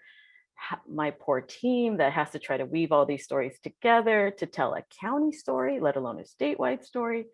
You know, and honestly, the biggest part has been the demographics and being able to collect them. And, you know, Pashi mentioned, you know, we do have gender identity data and sexual orientation data in our prevention data, but it is nowhere near the numbers of folks that we have in our county. And we know that. So it's almost like, do we present the data that severely underrepresents? You know, we know it's underrepresented. We also we don't collect it on people under 12. We don't collect it in our school settings. There are some of our prevention programs that are really, they kind of, the anonymity of the clients is a big part of their programs. So these have all been kind of barriers to doing that. Yeah, so my biggest challenge has been prevention, hands down. there's such a wide array of challenges, and they really range from the logistical to the cultural. Yeah. And so it is interesting to kind of hear how they vary across counties of different sizes, but different kinds of populations they serve. Are there strategies that your counties that have used to overcome these challenges that have been successful, or is it really very much still, have you discovered effective solutions that we could talk about? In terms of data collection specifically? Challenges, yes, related to data collection, but also just more broadly PEI program evaluation, because I know you're saying, Robin, that some of the traditional data collection methods are not going to fly in your county. You know, once we get to know people, I think sometimes you can say, yeah, we know government, but well, I'll say this.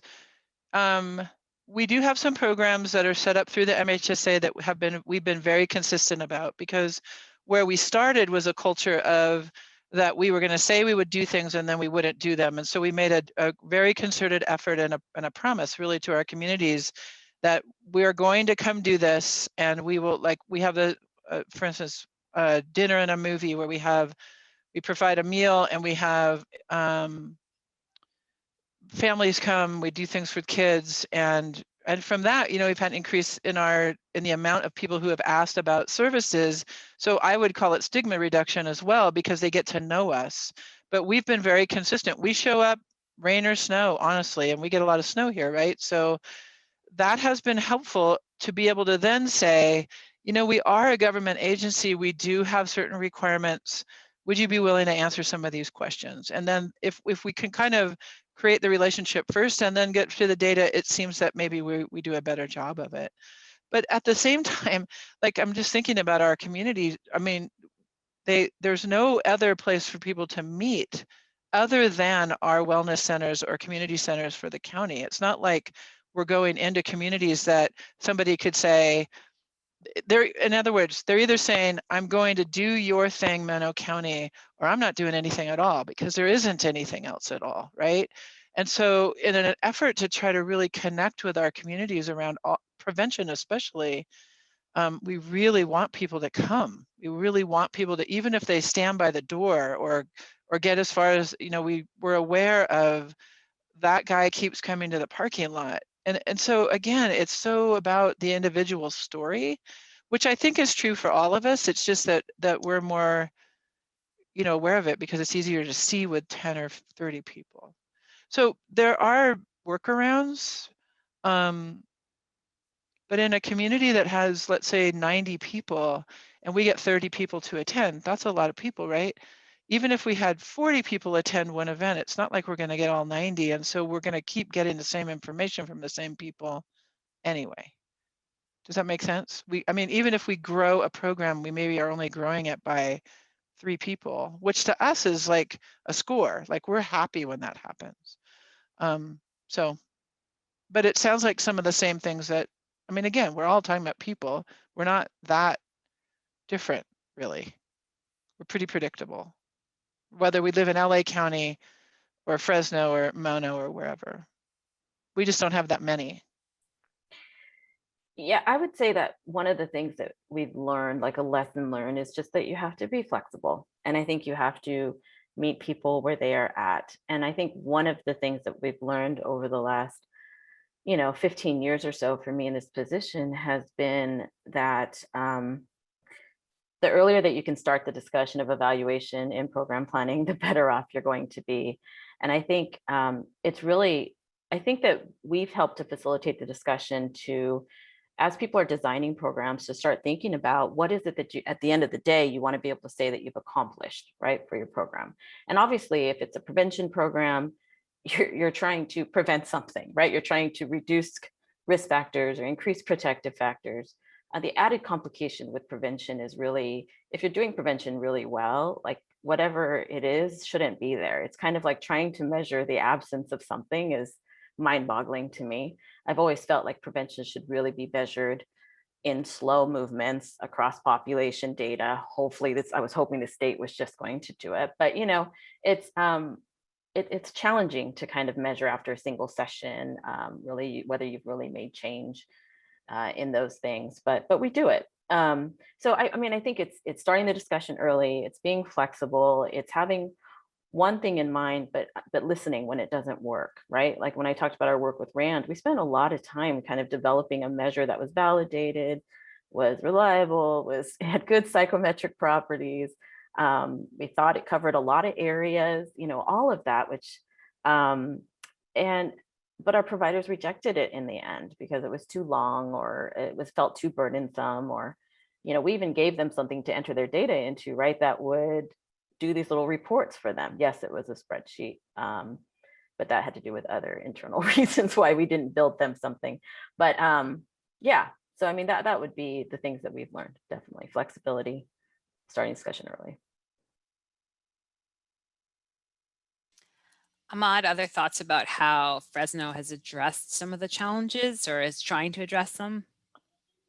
We hired Rand. Oh no, we definitely did hire Rand, and we knew that we had seen the work that Rand had done with LA County, and we knew that we just did not have the expertise and infrastructure. Not that we don't have quality assurance team and also an epidemiologist, so we're fortunate in that sense. But again, there's a lot of nuances when you're getting into PEI, and it's very specific. And I would say we just had lacked the for lack of a better term, like the institutional knowledge on the changes that had been going on.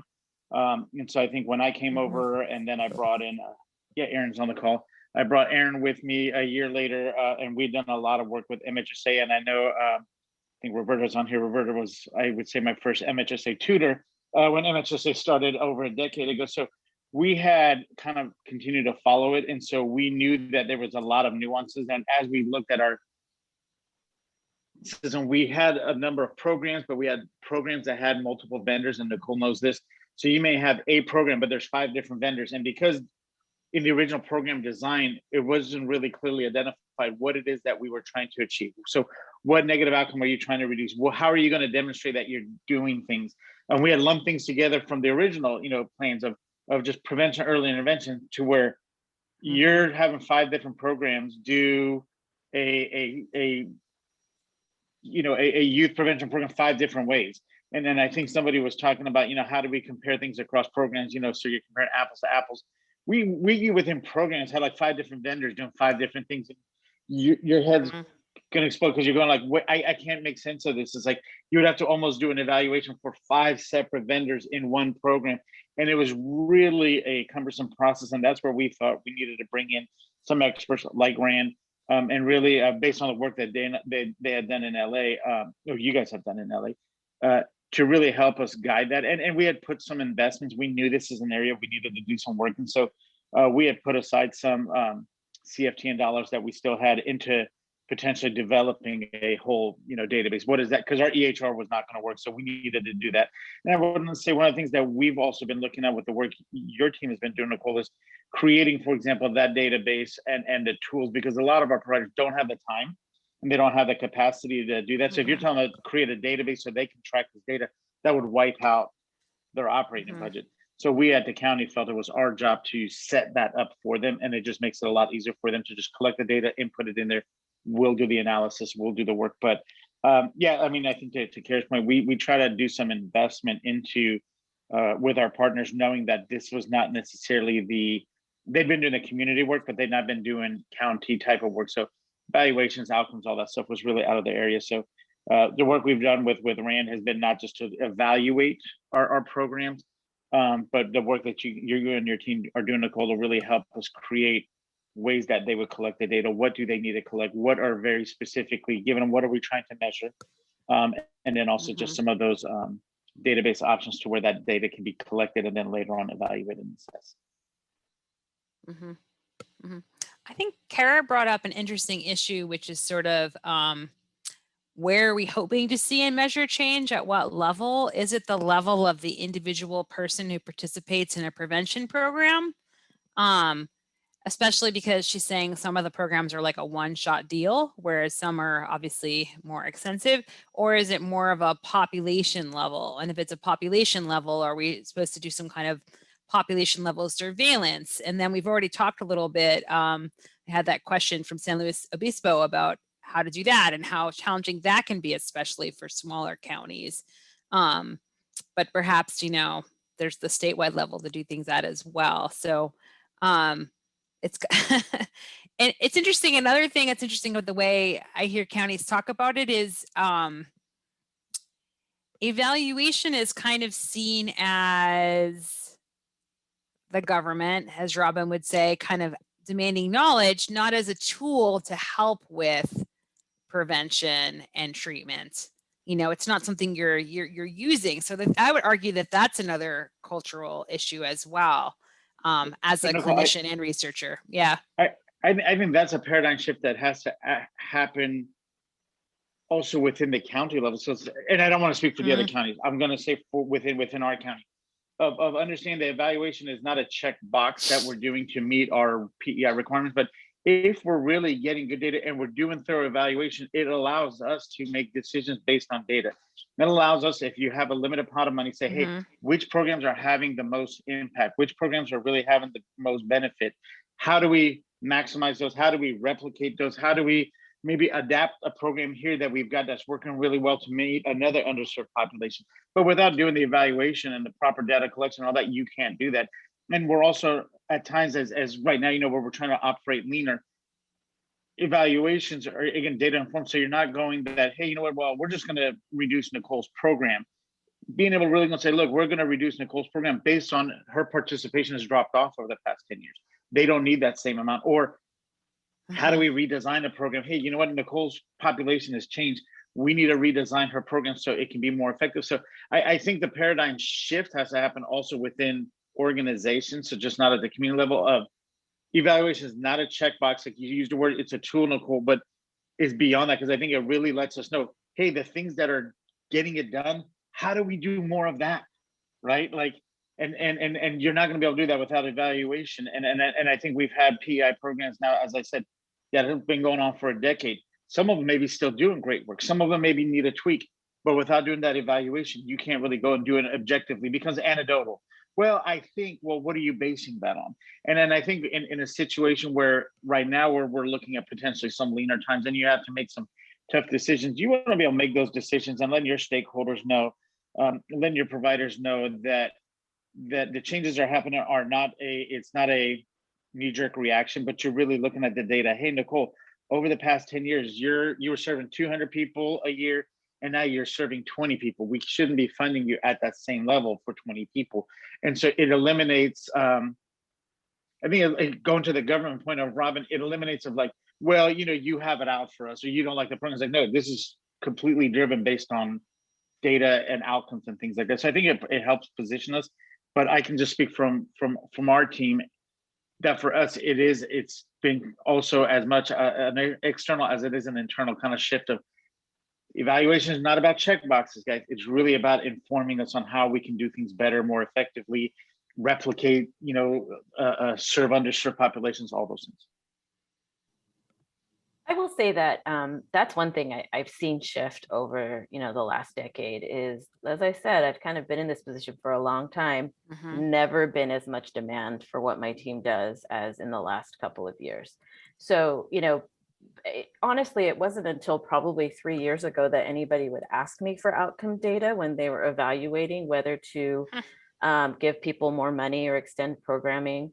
As I said, with our early intervention programs, we actually, our early intervention programs were exclusively like EBPs or, you know, promising practices, community defined evidence programs. They were programs that for some of them, they have like high training costs, right? Their certification costs, that kind of stuff. And, you know, Carrie, I know she's on the call, but, you know, one of the things she asked me for is we're looking in a department about whether we should continue to fund some of these, you know, was really looking at the utilization of the services, the outcomes for each of the practices, whether they seem to be working with our populations.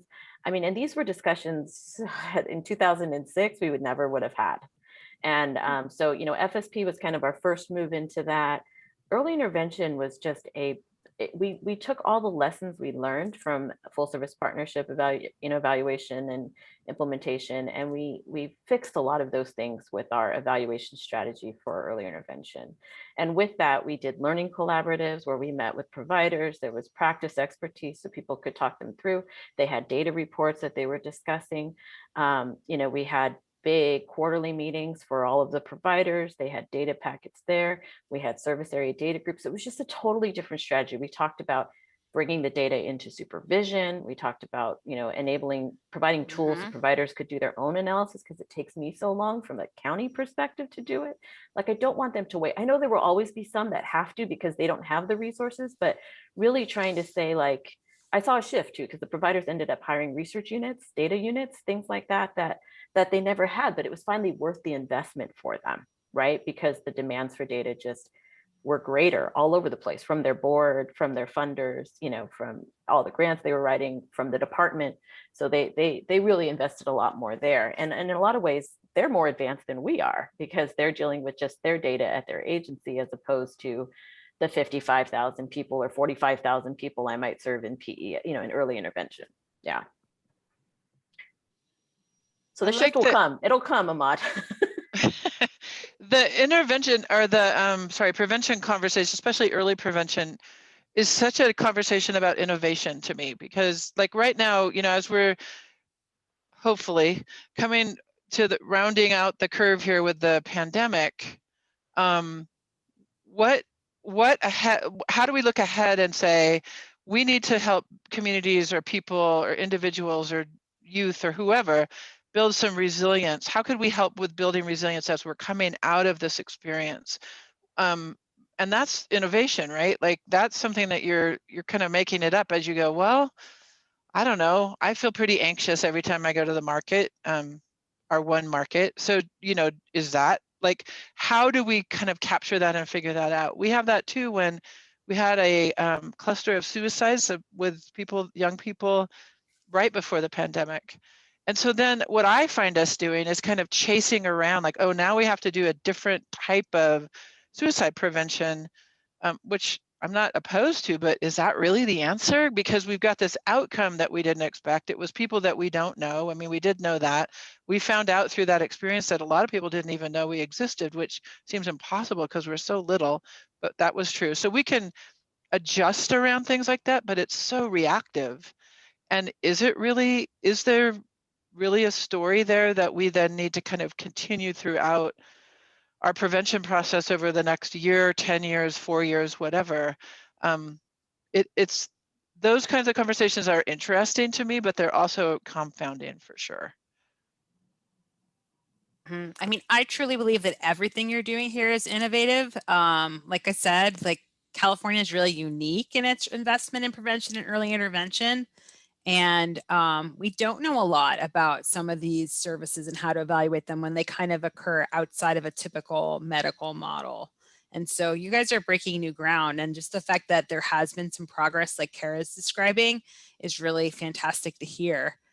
I want to switch gear a little bit and kind of pick up on the theme we talked about what should be local and what should be statewide. So we know that counties plan for the PEI programs and services using their local community program planning process. And we know that these programs are supposed to address local needs. But then we have variability in, what's happening locally in terms of the programs and also in terms of the evaluation. What's the design? What's the intended outcomes? And it's really hard to conduct statewide evaluation of something that's so, by design, local. And so what we're wondering is, are there program outcomes that are important to measure statewide to demonstrate the impact of MHSA PEI programming? What are your thoughts about that? I was really hopeful that the state would measure kind of so I do think what unites kind of all these prevention programs is, at the end of the day, there's clusters, right, of risk factors and protective factors that all of us, I'm sure, have a million programs to satisfy, some piece of that. And I think that if all of us are having these local efforts, you will see population changes, right? You'll see reduced homelessness, you'll see reduced dropouts or increased high school graduation. You might see improved physical health outcomes. Like some of the I wasn't in the first forum, but like some of the data that was presented, from what I understand from my team in the first forum, I think that we'll start to see movements on those things. And I think those are things that are really hard for counties to track and capture on their own. Or maybe it's just us, but it's, I think that these prevention programs are more, they cast more of a wide net. They're not necessarily the folks that we already have contact with in our mental health system. They're folks that we hope never come into our mental health system, right? That whatever it is, they're getting support so that if they do touch us, it's for a very brief period of time. And then they kind of are back, to wherever they need to be. So, I mean, that's the kind of stuff I was thinking of. I don't really have anything more specific. Other thoughts on what's important to measure statewide? Well, Nicole, I guess the question I would raise is a question of, are we trying to measure, or are we utilizing these evaluation metrics to assess compliance or actually outcomes and impact? And because I think there's two different things. I think our reports and a lot of those things that we do are more of a compliance. Are we spending, the bulk of our PEI on youth? Yes or no? Those are simple, questions. Are you, do you have a program depending on your size of your county in each of the 6 strategies? Yes or no? But so, I mean, I think that's kind of where we've been focused on and responding to, versus really diving deeper into, do our programs have that, as Kira saying, that intended impact? Are we seeing reduction in deaths by suicide? Are we seeing more underserved or inappropriately served marginalized communities getting involved in care? So I think it depends. And again, I think the dynamics of California are so different, right? California, from one part of the state to the other is different, from one county to the next is different, from whether you're urban versus metro is different in the same county. That I think there's a lot of benefit to leaving it local in terms of, figuring out what works. But I also, at the same hand, again, think are we trying to look at check boxes? Hey, did you have an outreach program? Yep, check. Versus, do you have an outreach program that actually helped increase access to care? And how is that measured? And some of those things. So, I mean, I guess for me, I don't know if this even answers your question, but for me, like, that raises a question. I'm answering your question with a question of, are we trying to focus on compliance, or are we really trying to focus on what the MHSA and specifically PEI was intended to do, was to be that transformational agent to address, close those gaps in there. And yeah, we're not spending the bulk of our MHSA in PEI, but if we're doing a good job with PEI, we should start seeing, like here's it in the future, less demand on our other systems and other levels of care, right? And that's why I've always been a strong supporter for prevention activities, and all 6 of those strategies. I think they all are critical in order to be able to address this.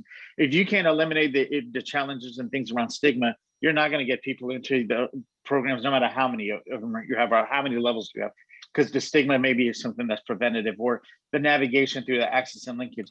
Great, you told me you have these programs, but I don't even know, like, how do I start? Where would I go? Do I just walk in? And so I think these are really have been worthwhile investments. But yeah, I would answer your question with that question. Are we striving for compliance, or are we striving for? And it's more of a rhetorical. Are we striving for compliance, or are we striving for really impact on that?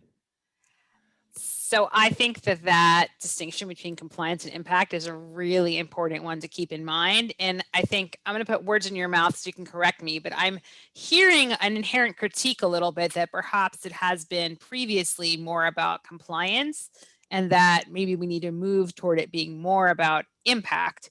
And I think this question and this forum, in fact, is about pushing there, right? It's about how do we capture impact? So I guess as we try to capture impact, what are the things we should be capturing is the question that we're trying to ask here. I don't have an answer to that. I think that's a great piece.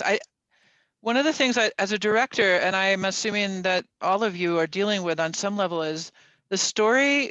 You know, if I'm doing a good job in my county, nobody even knows we exist on some level, right? Because we don't have something bad happen. And I know in larger areas, the MHSA, the unfortunate politics of MHSA is that counties aren't doing enough, because people will go to LA or wherever, or in my county, and see those people that either make them uncomfortable, or see those people and see that they're suffering, or you know, around the LGBTQ stuff, that we're not capturing all the like we tend, I think, internally to tell a negative story about ourselves, that we're not doing enough. And then, like, when you keep saying, like, you guys are doing amazing work, I'm like, oh, right.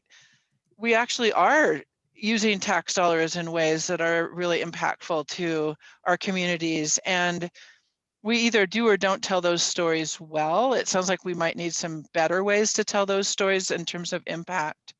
But I do think that one of the things that, at least as a director, and knowing other directors we chase around, is that, you know, we're going to prove, how do we prove through these mechanisms that we're, quote, doing a good job, when there's so many other people in our worlds that we don't actually have any interaction with.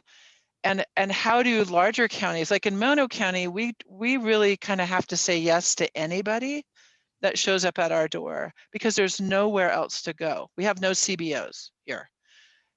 And at the same time, if some mom calls me and says, you know, from Michigan, and says, I'm worried about my son who just moved there, I will do what I can to help her get to the place she needs to be to help him. But I also know that our system isn't really made to help him. And that becomes my burden, because that becomes the mental health story, as opposed to, you know, we're doing all this great stuff with our PEI money, and I'm really sorry about your son, but we can't help. Like it's so complex, I think, and that in any one of our settings, but especially in a small county where we really are the only shop, you really see where, like I was saying, like, we get reactive when I don't know if that's useful. What would be, like, what are other counties thinking about in terms of how we're going to be a year from now with COVID? You know, what are programs that actually are working for youth in schools, for this kind of youth or that kind of youth? Like, things like that to me would be also useful, because it helps remind me that we're actually a group of people using tax dollars in a way that we really do care about, with a very negative political story about who we are. And it's hard not to be reactive with that story. I guess just an observation. So when I asked about what kinds of outcomes we look at statewide, the things that were mentioned, things like homelessness and suicide, they're pretty distal from PEI programs, meaning it's not like a direct one-to-one. So like homelessness, huge problem. You're trying to attack it with PEI, but like there's a jillion things that are affecting homelessness that are not your PEI programs as well. You know, like you can't control housing availability and like tons of other stuff. And so I think it's going to be hard to see the impact there. And then same thing for suicide. Suicide is a very tragic event, but it's also a relatively rare event. So sometimes having that as an outcome metric when your work is so much broader than that can be tough, not to mention the huge lag in data reporting on suicide. So are there outcomes that would be important to measure statewide that we can more directly tie to the PEI services that you are administering? And is it worthwhile to do that? This is Betsy Gowan. I'm not on the panel, but I'm going to talk anyway. So I'm wondering about, can we measure attitudes regarding suicide prevention, regarding mental health itself, because we're doing so much education. So, and I looked at this with First Five, because when First Five started, there wasn't a lot of common knowledge about brain development in the first 5 years. And they did some huge campaigns, and I believe that's really changed. And I think part of what we want to do is have people be comfortable talking to someone who is exhibiting mental health issues and or thinking of suicide, and even knowing the next step of where to go and get some help. And that's different than suicide itself. And I would hope we could move the needle on some of those issues statewide, or some of those attitudes statewide. So both stigma and suicide prevention. I'm just gonna intervene real quick. Betsy, thank you so much for your input. I'm thrilled that you have these comments, and I've seen other people raise their hands too. I just want to say we are going to be revisiting all of these topics during the breakout rooms, and there will be an opportunity for everyone to share their input. So if you could just hold on to those thoughts until then. We only have like 5 more minutes left of the panel discussion. Thank you so much for your understanding. So with that time check, I'm gonna move us to another topic. And the topic is technical support. And so what you're doing is hard. We've talked about that quite a lot. And so what we're wondering is what technical support you're currently receiving for PEI evaluation, and what additional technical support the state or other partners could provide. In other words, what do you need to engage in better PEI evaluation? Well, I'm going to say, from having been an MHSA coordinator, working with an MHSA coordinator, like that's been a frustration, I think, for us for a long time. For everything else, we have these, and I don't always know if that's better, but you have these statewide databases. We had them for SUD. We have them for the FSP that has its own issues. We have these other ones that report. PEI was kind of left to your own devices, and here are the regs. Good luck. And I don't want to. I'm not saying this as a blame, but I think that's where a lot of counties have struggled. I think it's just not having the expertise in terms of truly understanding, without help from maybe LA County or some of the work your team has done, Nicole, in terms of what we need to capture. How do we put it in a way that is useful? Right, because you can have a ton of raw data and then going like, well, what do I do with this? I think more and more counties have been doing work to try to address that. Obviously, we're doing work with your team. I had mentioned earlier, I know Stanislaus had come up with really a creative way. A couple of years ago, they created their own database and had shared some of that, if you want to call it, knowledge, and even just how they did it with a couple of other counties to create, and it's a way of doing it. My concern would now be is after years of really not getting, and this is not a blame thing, but not having really direction, being about that technical assistance, counties have struck out on trying to figure out either investing in data systems or trying to invest in creating their own. That after we do all of this work, all of a sudden it's like, oh, you know what? No, we are setting up now this a statewide database for you guys to all do, and we put all your stuff in here. And it's just like, hey, we just spent years and money developing something to then switch to something else. So that for me has been a concern. When we were working with Rand and you guys were working to create that for us, in the back of my head is going like, please don't switch this on us after years of finally getting something in place. Be like, hey, no, we're going to have this statewide system. But maybe it could be an option to where it's, hey, there's maybe something that a prototype that's developed that could be utilized for counties that can't or don't have the money to develop a database, that they could piggyback onto something that is maybe statewide, and maybe for counties that feel they've created something of their own that is working for them are able to continue. So sorry, I know we got 5 minutes, so I don't want to talk. I think where the state can be helpful is providing a framework, right? So I guess in a sense, they did that with the regulations, but a good example of a process or a project was LA County participated in the MOCA 3 project, right, through CIBHS. And there was the suicide prevention programs and stigma discrimination reductions, because there were, clear outcomes that need to be collected for each of those programs. And through that project, a common survey was used if there were any of the activities that required a survey to, determine the change in knowledge, attitudes, and beliefs around suicide or around, mental health, mental illness.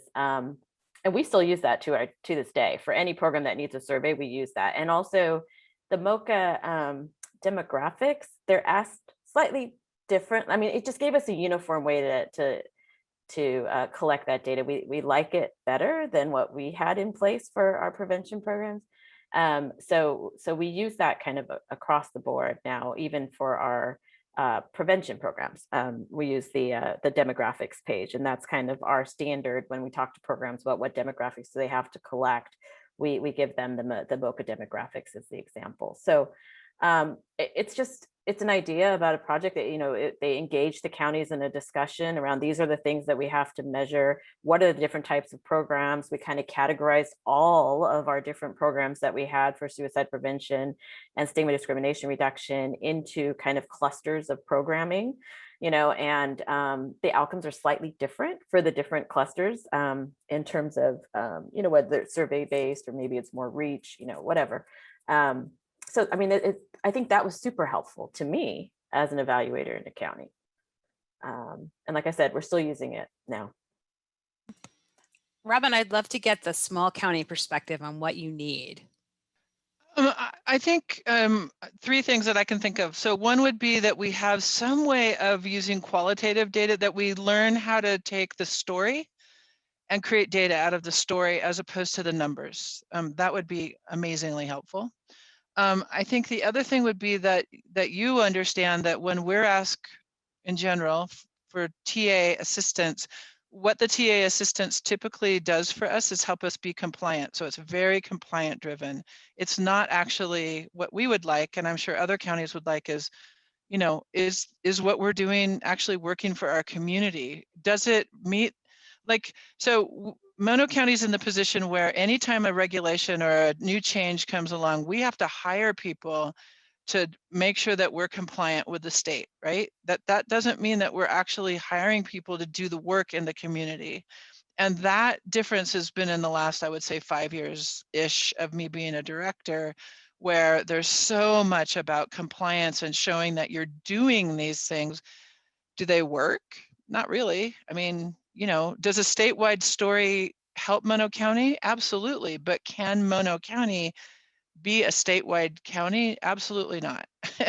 And I think that's what we're outlining. And so those would be the number one thing would be finding ways to have technical assistance to figure out what these stories are and mine the data out of the story as opposed to the other way around. Trying to get our community to tell the story that the state wants to take down, right? Because like what you're all saying is we're chasing people around with clipboards. I mean, I'm slightly being dramatic, but I can be. So, and I just want to get my flu shot. I don't want to fill out all this garbage kind of thing, right? And again, I appreciate that then there's people on here where that information is very useful, and we do want to know how many, it looks like we have this many of these kinds of people in the world, and are we actually involving them? But I think a small county can tell you where the barriers are. And that's a really interesting story, how some counties do better at breaking those barriers down than others, or some counties do way better at understanding how they are the barrier and it's not actually the community. Those stories to me would be unbelievably helpful. Robin, your point about having technical assistance that's impact driven rather than compliance driven really dovetails nicely with some of the points that Ahmad and others were making earlier. I think we are out of time for this panel discussion. So I turn it back to Kaylee to kind of thank our panelists and kind of close us out into the next phase. Thank you for that transition, Nicole. And I wish we could just keep this conversation going all day. It's been just so enlightening, really. So thank you all to our panelists for even being vulnerable a little bit and sharing your honest thoughts about all this. And I'm really excited to continue these conversations in our breakouts. We are going to have about kind of like an intermission break now, during which time we're going to have an opportunity to watch a video. So I'm going to let Carrie McQueen from Art with Impact explain to you a little bit about how to access that video. And then we will be returning. We're going to have about a 15-minute break. So Carrie, go ahead and take it away. Thanks so much. Yeah, I just want to echo what Kaylee was just saying. I sat in for this last half hour or so, and I feel super enriched. So thank you very much, panelists and everybody who's been sharing information. So the film that we have to share with you today is called The Conversation That Never Happened. And I think it's super timely based on the conversations you've had already and are about to have. It's a film that was created by an artist named Gordon Yao.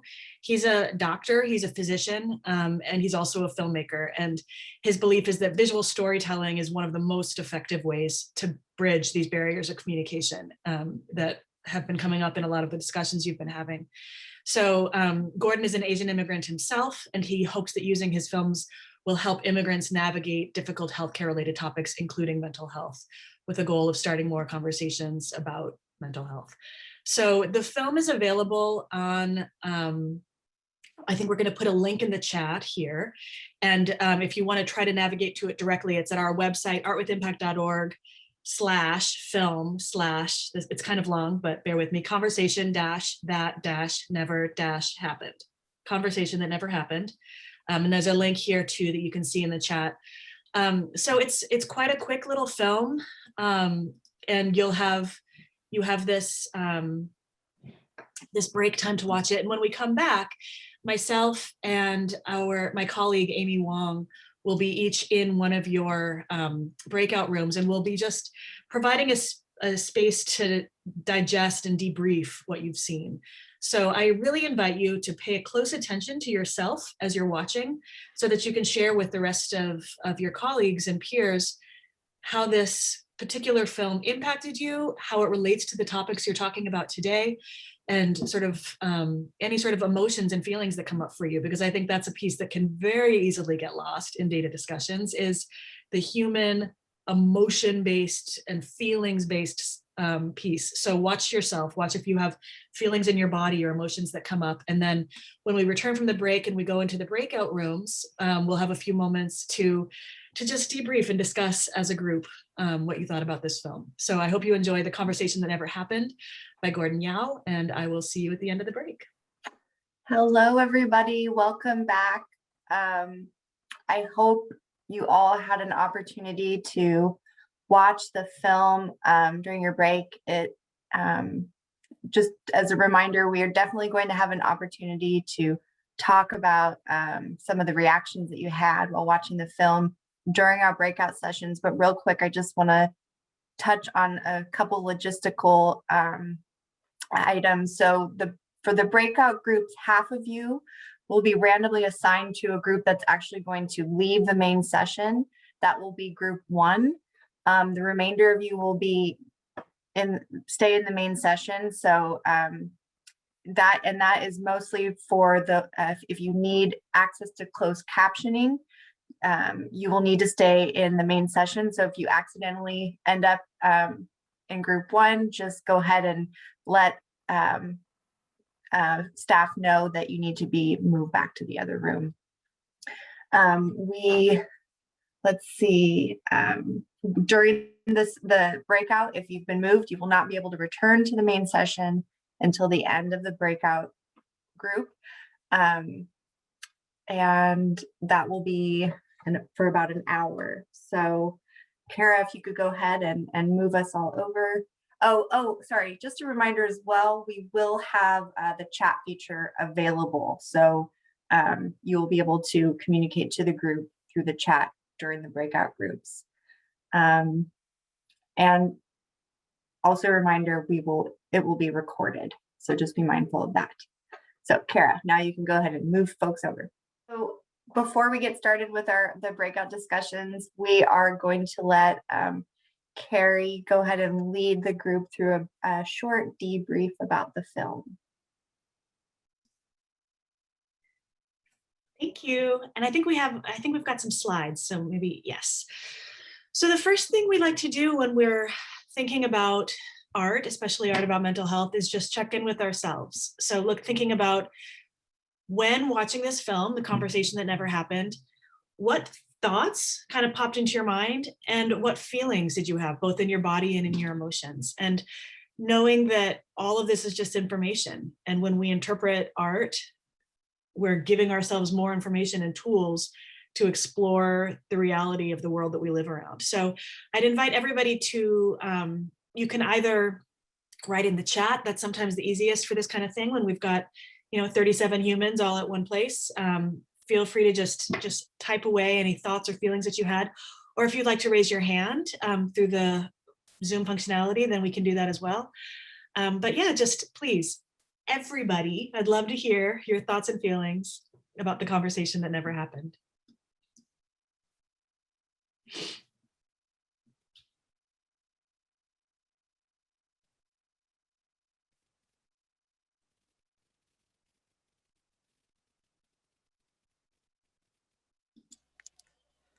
I guess I can go. Can everybody hear me? Yeah, you sound great, Fernando. Yeah, okay. Hi, everybody. My name is Fernando Villegas from Tehama County. I guess for me, I can relate actually what was going on being first generation Latino here in the U.S., born and raised in Chico, California. My father was coming over here to the U.S. since the Bracero program. And one of his first things he said to me is like, take advantage of the education. But I could relate. It was really hard for me in school.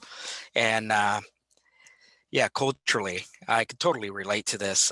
He just wanted to get me to get good grades, and I understood that. But for him, it was, it was really hard for me to focus.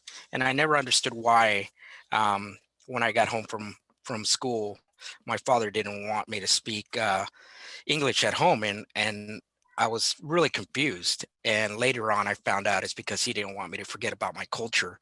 But I totally get it now that I'm older. But during this movie, really brought up a lot of things for me. Obviously I had both my parents, but my dad was very had that machismo background, and unfortunately, whatever I say goes. So it was huge when it comes to stigma. I totally get it. My dad never believed, and my parents and a lot of my family still don't believe in mental health, unfortunately. So within the Latino community. So I totally get it. He just wanted me to get good grades, but my father never really, he went to first grade and that was it in a small little town in Mexico. So for me, it really hit home. So I just wanted to mention that. Thank you so much for sharing that. And I think your point, a bunch of the things you said, I think are really poignant and relevant when we think about early intervention and prevention as it relates to different humans coming from literally different places around the world into California, and also just the environments that we find ourselves. I mean, the mom in this, it sounds like your dad, they want the best for their kid. They're trying as hard as they can to do the best for their kid. And, in impact and intent, they're just not always the same exact thing. And it's a really complex issue there. I'm going to read out some of the comments that are coming in through the chat. So Stacy shared that it was a very powerful film. As an Asian American, it was extremely familiar, made me cry. Would be a good conversation starter. Stacy, thanks for sharing that. And everybody, if I feel like sometimes we act like because we live in a media saturated culture, things shouldn't impact us. And if they do, then we need to just brush it off. Feel free to feel all your feelings. And if you feel like things are too much, to reach out for support and do what you need to take care of yourself, right? Because all of these are very personal issues for all of us. Gabriela Gonzalez said the conversation that never happened, felt encouraged that he spoke up to his mom, but then saddened that it didn't happen. 100% relate to Fernando's comments. Thank you. Yeah, no, I know, right? I think that if you don't pay close attention to the name in advance, you're like, wow, this is amazing. And then you're like, wait, no. So yeah, I totally hear that, Gabriela. Bailey shared, a little out of the loop, no worries. Marcella says the movie brought attention to the population of people that we don't get to see. I'm working on a project with that now related to crisis prevention. Obviously, we care about the people that come to us for service, for help, but we also care about those people who are struggling, but who don't know how or who aren't ready to reach out for help. Those are the people that perhaps more at risk. And as a data analyst, I find that interesting and confounding of how do we measure that? Yeah, we're serious. How do we measure if prevention is working if we are addressing a population that doesn't come forward, right? Yeah, no, this is the catch-22 always for prevention work. It's such a complicated thing. Somebody writing in is Access Cal Voices shared, I believe it happens all too often. Many people can relate. It was very powerful. And Marcella shares, movies like this lend to having these conversations, which are going to be really critical in prevention work. And then Access Cal agrees that it's a good conversation starter. And you can swap out the actors for many marginalized, vulnerable communities. Yeah, absolutely. Let's translate this to other languages. Well, and you know what? I think, yes, let's translate this film to other languages, but let's also just really focus on having a wide range of representation, right? Because I think that when like art can be a beautiful mirror, a beautiful window into another person's experience, but I think it's also important when it reflects back, when it's also a mirror. And I think that that's an important piece. Let's make sure that we're showing all of the different types of human that we get to live around and all of the different ways that their identities and intersections make their experience unique. Can we go to the next slide, please? So this next question is sort of digging into the main character's experience. He didn't have this conversation with his mom. He knew how it could go, how he wanted it to go. He didn't know, of course, what she would actually say, but he didn't have the conversation. And there's a million really good reasons for that, right? Like we don't not ask for help because we're just dumb. It's because there's lots of barriers that we believe are insurmountable or that we've been told are insurmountable. And so what are some of those things? What does make it difficult to ask for help when we're needing support for our mental health? Again, I'd invite anybody to unmute and share. Jessica, wonderful. I'll go ahead and let you go. And other folks, just please feel free to write in the chat again. Jessica. I think specifically with younger populations, we hear a lot of kind of like what the mom said in the video, where I had it harder than you type of thing. So a lot of parents, when their children are reaching out, when they say, I feel depressed, I feel anxious, it's like, well, what do you feel depressed for? You don't have a job, you're at home all day, you're on your phone. Yeah. And I think that's something that makes it difficult for the younger population to reach out for help. Yeah, minimizing the experiences because, you know, relative to the trauma that your parents might have experienced, it feels smaller to them. Yeah, absolutely. What else? What are some other reasons, or things that make it difficult to reach out for help? I think this is Gabriela from Casa La Familia, and I think that it's not, if you don't see it in your family, and if it's not something that your family discusses, I'm thinking back when I was, 15 or younger, it's hard to have that conversation when it's not something that is normal or that you even know you can have those types. Like you, as a young adult, or preteen or teen, you don't know that you can have those conversations because you don't know what it is that you're going through, maybe. So right. I think if you don't live in an environment that encourages or educates on those types of feelings or what mental health even is. I mean, we work with communities that don't even know that they're suffering from anxiety or depression. They don't know what to call it. So how can they ask for help for something they don't understand, right? Yeah, thank you so much, Gabriela, for that. I think one of the pieces that you mentioned is when mental illness presents is 16 to 25, when you already are changing all your hormones swap out, everything gets all wonky. So you don't know what's normal and what's something that you can get the support for. And that makes it additionally hard if, like what you're talking about too, your parents don't actually know how to have that conversation with you in the first place. So I think that those are really good, really real things that make it difficult to ask for help. It looks like we also have Kara. Hi, it's Kara.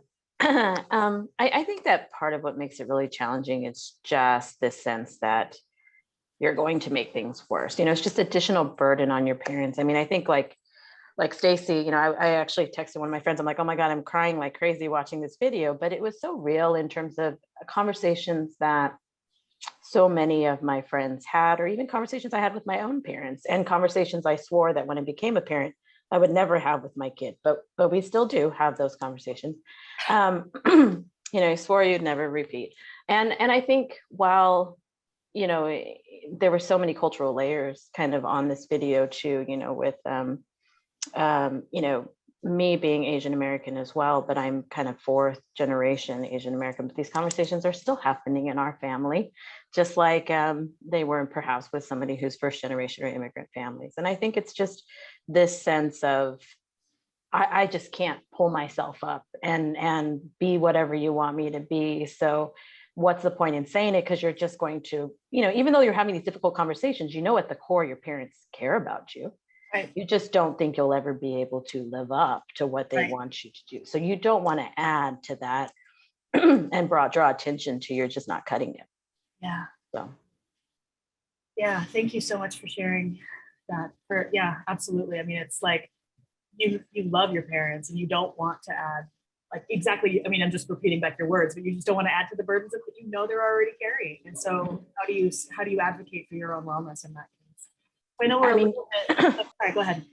I was just going to say, you assume everybody else is doing it and it's just you that's not cutting it. So I think it's just. Well, and that's totally the destigmatization process, right? Because we know statistically, all of us are dealing with this stuff, and yet we feel so alone. And that's what's so brutal, I think, about this whole thing.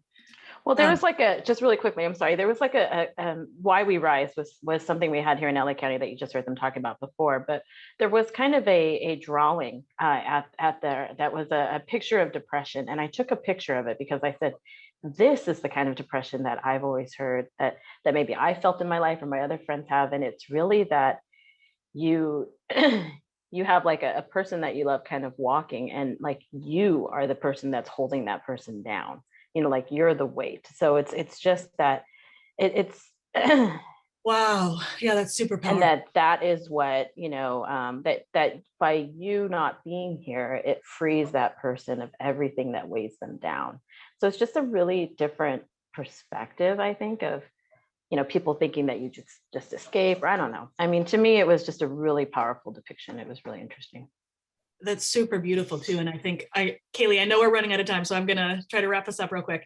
But yeah, I know that to respond to that, I think that a lot of the visual depictions we get of depression are that depression is pulling the person down. And I think that swap is super smart, because I do think that it's more realistic, because why else do things like the drastic measures that humans go to make sense? They make sense when you think you're actually making it better for other people. So I'm going to just read a couple comments, and then we'll pass it back to the team. So Claudia shared, I think it can make it difficult when people don't understand why they are feeling the way they're feeling, and also how to conceptualize and verbalize to others how they're feeling. It's hard to have a conversation or reach out for help when you don't understand what you're going through, or you've seen other people be stigmatized when they finally reach out for help. Amen. Yeah, right. So if all you've ever seen is people reaching out for support and getting shoved back down, why would you want to be part of that story? It's also difficult to ask for help if you've asked for help before and been rebuffed. Absolutely. And it's important to have these conversations with our parents, because they learn and may even self-disclose about their mental health issues. My mom did for example. So yeah, thank you so much. I know we went a little over time, and I apologize for that. And I really thank you for these beautiful, beautiful insights. It was just spectacular to get to hear from you today. Thank you so much. Thank you, Carrie. And everyone for your willingness to share. Anna, I know Anna's our facilitator along with Sharon. I know Anna's having some connection issues, so I'm going to try to share my screen and pick up where she left off. Oops. Well, so let's see. So these are the general questions that we will be kind of going over during the breakout. What challenges and barriers do counties face with MHSA PEI evaluation, data collection, and reporting? How are counties overcoming these challenges currently? So very similar to what we talked about with our panelists. Oops.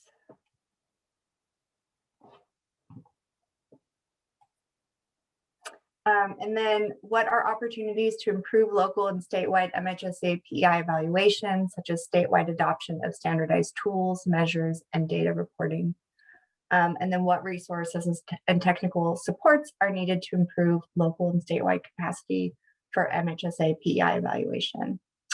So we will go ahead and we might move around between these, but we'll go ahead and start just with question 1. So if there's anyone who'd be willing to share their thoughts on this. And I can't see, Sharon, if you could help me with calling on folks, because I can't see everybody while I'm sharing my screen. I sure can. So Casa de la Familia, we have a hand. I'll take a stab at this from a local small nonprofit.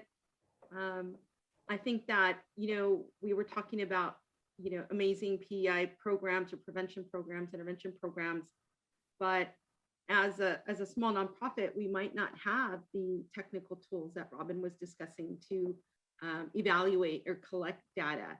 So a program might be super effective, but it's hard to then translate that effectiveness into a broader, data. I'm sorry, I'm trying to explain it correctly. A data analysis that is understandable to, like, at the statewide level, if you will. Like, there's different languages, right?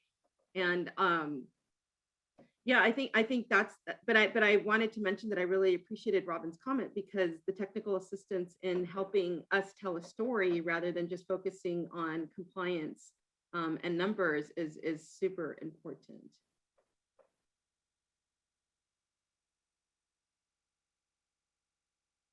Excellent, thank you for sharing. Looks like we also have Pashi. Pashi, can you unmute yourself? Yes. Okay, So Pashi Walker with Cal Voices, pronouns Z0Zers. So it's kind of funny to answer this question since I don't work for a county. So there's a part of me that says I shouldn't be answering this. But I do truly appreciate the barriers. And I think we have at least one county panelist in this group that the panelists were talking about. And certainly the part of the challenges that I've seen all along is that you can't do a one size fits all if you're going to do it county by county. And the regulations were definitely mostly written with a one size fits all. But I would like to comment on part of the challenges, I think, too, is that at least when I was advocating as the regulations were being formed, it was before there was a legislative requirement to collect at least sexual orientation and gender identity data in health and behavioral health. Now there's a legislative requirement. It has to be done anyway. The PEI regulations came first, and we did that not because that was the best place to do it, but because it was a step in the right direction. I'm not sure if part of the answer is, well, what are the counties doing in all the other areas where they need to be collecting this data anyway, all the demographic data, but also the SOGI data, the sexual orientation, gender identity data? How are they getting it done where the state is legislating it versus where PEI is legislating it? And I also want to say that, again, when we were forming these regulations, at least as an advocate, we were told this was demographic data. And that's very different than outcome data. So one of the suggestions I would make, I don't know if what counties are doing to overcome these challenges. A lot of them is that they're griping at, why are we having to do this? And I don't blame them in some cases. So they're having to do it program by program. And as Robin said, some of these programs are really tiny, especially in a small county. So yes, it's really important to know if a program is working, but does the MHSOAC really need to know individual program data at that minute level? Or would it be better to just know overall when it comes to demographic data? So SOGI data, for example, who they're serving overall in their PEI programs overall, rather than program by program by program. And so I think that's one issue. And the other issue is, and everybody said it, we don't have a way of analyzing this data.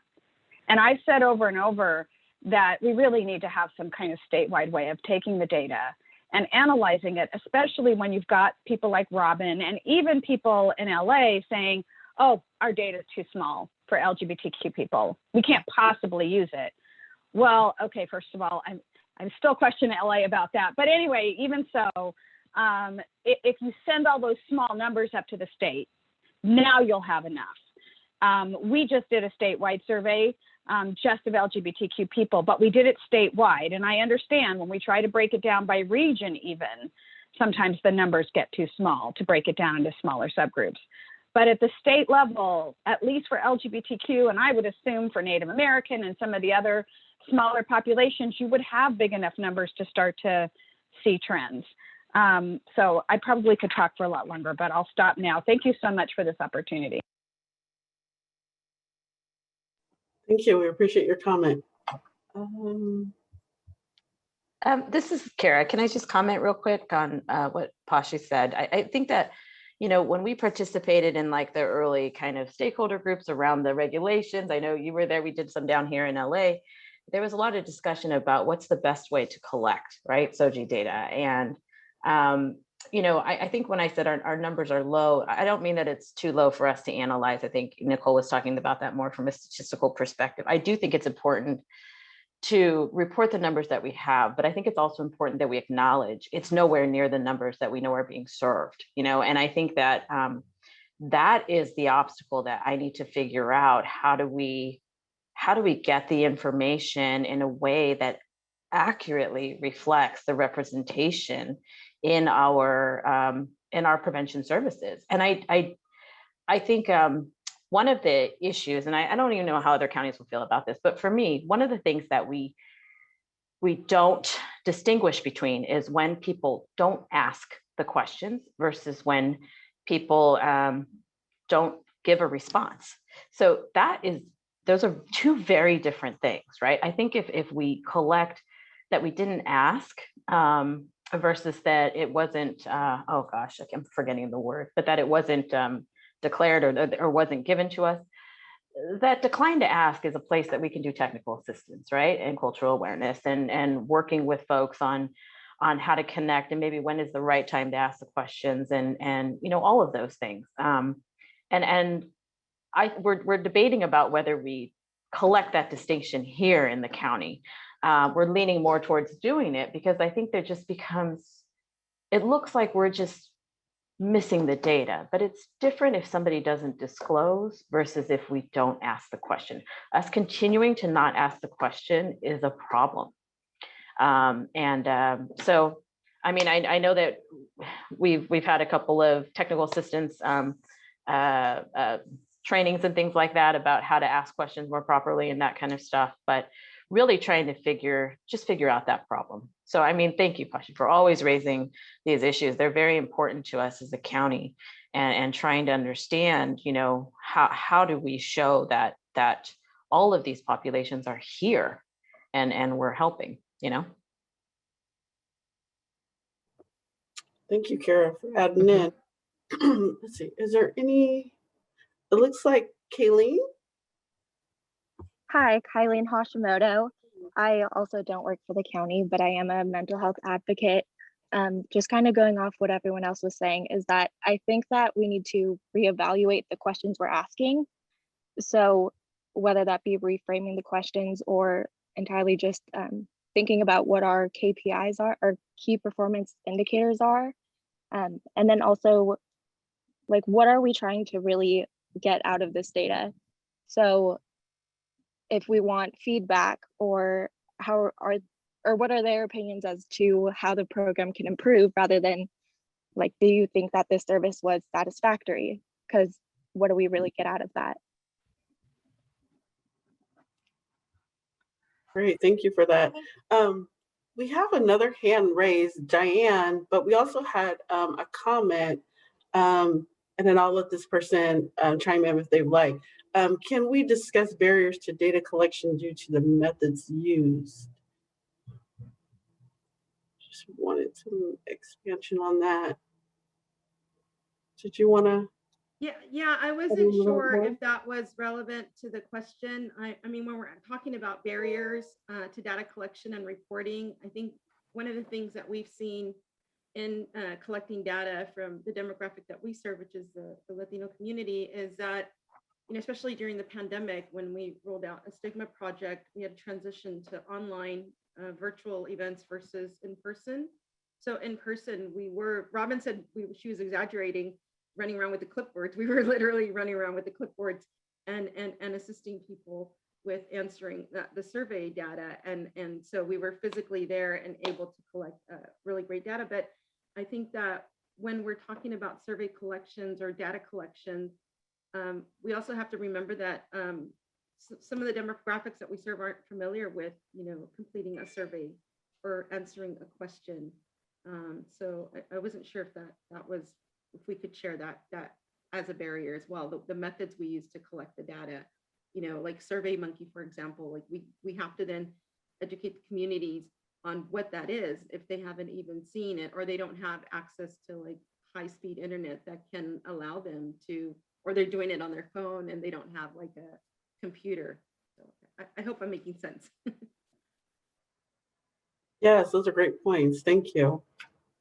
Okay, so now moving on to Diane. Hi, can you hear me? Yes. Okay, let me just change that.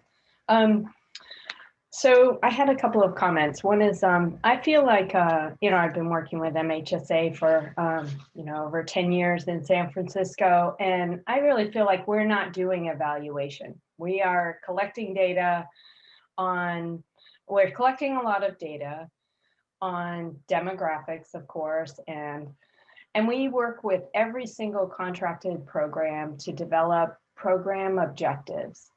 And many of those are process objectives, but for every program we try to do outcome objectives, really impact objectives. And those help us evaluate how the programs are doing, but I don't feel like we're really evaluating the interventions. I guess we've really struggled, like every program is so unique, and they have different goals and different populations, different people have different, as someone else mentioned, literacy levels around online surveys and things like that, and even just like a Likert scale, is just not always well understood, or people can't, often don't relate to that sort of numbering of how they feel, and depending on their cultural orientation or the way that they experience their mental health. So we really try to work with the programs individually to get at least the data to the data on program objectives. It's not uniform. It's really challenging. We've thought about, online systems. We've tried online reporting. That was kind of a mess because of just San Francisco's peculiarities around privacy and things like that. But I can't say that we've really overcome the challenges. So I appreciate a lot of the conversation I've heard today. I just wonder, I feel like the only programs we really truly evaluate are the innovation programs, because they require that kind of outcomes evaluation. And that makes me sad, really, because I'm an evaluator and I want to evaluate programs, but I feel like we're just doing performance monitoring, which is not the same as evaluation. So I'm curious about what other people have been. I'm really interested in what other people are saying. So thanks for letting me speak. Yes, thank you. Shall we move on to the second question? So what are some opportunities to improve local and statewide MHSA PEI evaluation, like adoption of standardized tools, measures, data reporting? What are you using, or what opportunities have you seen that we might want to use? Diane, I see your hand raised. Is that the same? Oh, is that from last time? Yes, I didn't raise my hand again. I can say that I just want to say that it's really been a struggle for us to come up with standardized tools. But some of the outcomes that we look at are social connectedness, for example, and quality of life. I would love to see more around people connecting with their families, but we have not perfected that in any way. And with that, I'll put my hand down. Are you using tools to measure those things? We've created some simple feedback tools that let's see if they can see me. We've created some simple feedback tools that have been adopted by a number of the programs. So a typical question might be, as a result of working with the peer counselor in this program, I feel, more connected to other people, or I have more friends. I have people I can trust. I can talk to, I'm just pulling these out off the top of my head, but those sorts of questions. So it's not a pre and post. We just found pre and post measures are not helpful in most cases, because a lot of the programs are drop-in programs. So if somebody's been involved in a program 5 or 6 times, maybe, at that point, they might do a feedback form that says, as a result of this program, I feel this way. That's often what the programs adopt. Jerry, did you have a comment on this? Well, I just, thank you. I just, I appreciate all the conversations around data and just how hard it is to standardize it. And that's something I wasn't aware of, and largely because I'm on the outside looking in. But my concern is that, we have 58 counties, and if everybody's doing things their own way, it's just puzzling because, they're all human beings. We all have common, characteristics and traits and problems, and there's different opportunities, and it's as if we're letting the county borders determine our success or failure statewide. And what I think we need, which I think everybody's saying, is that we want programs that work, and we want to get to them more quickly. And I don't see how we're going to do that if we can't come up with some kind of a basic standard of, and maybe what that involves is weighting the social value of somebody's condition, and before and after, and or some kind of way of measuring what's successful and what isn't, so that all the counties counties aren't forced to basically spend what essentially is a startup cost, and then a cost maintaining a program for 1 or 2 or 5 years that just may not be very successful. And we're limiting ourselves because of the data reporting standards or the data reporting element. So I think we really, even if we started small and just had 3 metrics, where all counties are reporting 3 metrics, that's better than what we have now. And I think we're letting the maybe the idea of collecting all data so that it's research hardened and statistically significant, just rock solid. I think that's not a standard we can meet. We have to start much earlier and with much lower expectations. But the idea of a standardized framework I just think is critical, because it would help all the smaller counties if they didn't have to incur the costs that the bigger counties have already incurred. So the reasoning for it, but it's something that I think should really be a priority. I think it's a great point about starting small, and I think that's part of what we would love to hear about is, if we were to start small, where would the focus be? So it's a great point. Pashi, I see your hand raised. Go ahead.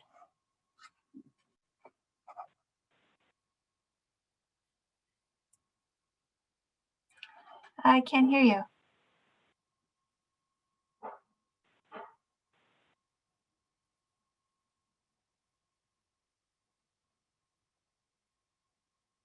Oh God, my phone somehow put itself on mute. I'm so sorry.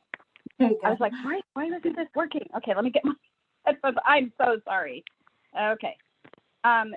The previous speaker, not Jerry, but the one before that, talked about what they were measuring, and I think from San Francisco. And I just wanted to say that while I appreciate that we want to standardize possibly things, I don't see how you can standardize what's measured in a program. And even if you just look at suicide prevention, what you're trying to see in terms of the success of that program might be very different than just a program to improve overall well-being. But even then, when you look at it culturally, there are some cultures where independence is really valued. And so helping someone become more independent would be a good thing. But there are other cultures where family is really valued. So measuring how independent a person is doesn't really measure how well they're doing within their culture. So I don't, while as a researcher, I would say absolutely, I want to see some standardization for data. Okay, especially when I'm looking at my specialty, which is, SOGI data collection. Yes, please let's not have 100 different ways of asking the question and 100 different ways of reporting it back, because that's not helpful. In the same way that it wouldn't be helpful to report different ways of reporting race and ethnicity. That's not helpful. But in terms of whether a program is being evaluated successfully, that is different than just collecting basic demographic data. And I think the evaluation piece has to be part of the program. And I was even listening to Mono County and Robin saying, can't we do qualitative data? Which, yeah, why not? Why can't they do qualitative data? There are certain cultures where your qualitative data is going to tell you way more than asking someone to check a box. And I think that, Gabriella, yes, said the same thing, right? So it's not going to be culturally appropriate to hand people iPads or maybe run around after them with a clipboard. So I really think that we need to remember, again, one size doesn't fit all. That's the medical model. That's not the MHSA model. That's why you have so much stakeholder input. So let's do MHSA the way MHSA is intended. Great, thank you.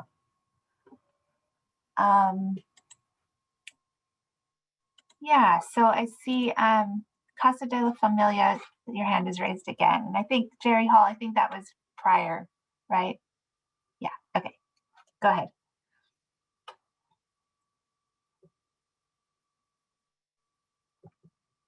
Casa de la Familia, go ahead. I'm sorry, I was just going to comment real quickly. Pashi, thank you so much.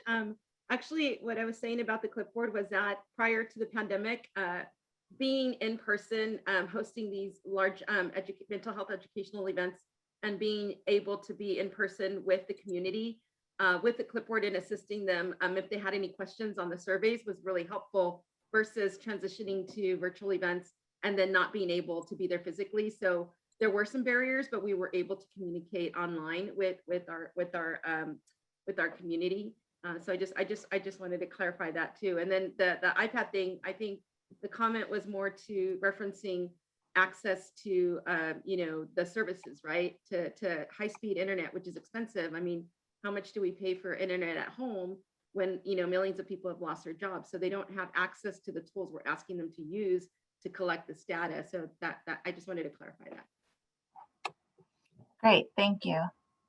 I see that Stacy commented that she agrees with Pashi about the independence, meaning different things to different cultures. I think that's a really good point. Let's do one more comment on this question, then we'll move on to the last one. So Kara, I see your hand raised. Yep, and I think I completely just forgot what I was going to say. Oh no. It's terrible.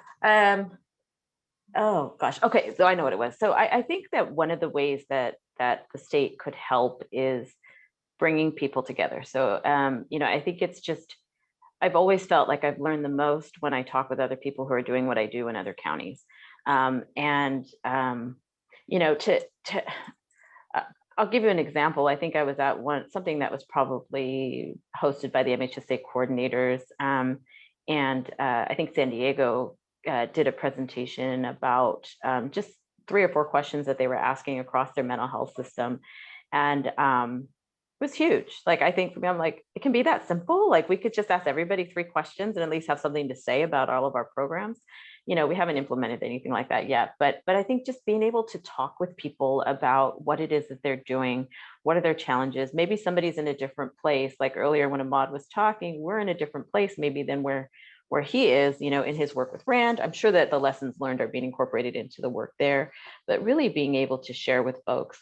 And then the other thing is that if the state could, I know that the MHSA regulations for the OAC regulations for PEI and innovation were really, especially the demographic ones, were really to push other systems into changing what they collect for demographics. It didn't work necessarily. Like DHCS didn't change what they collect for CSI, right? And there are other initiatives, as Pashi was talking about, where there are, they collect SOGI data, but not all the categories are the same or all the choices are the same.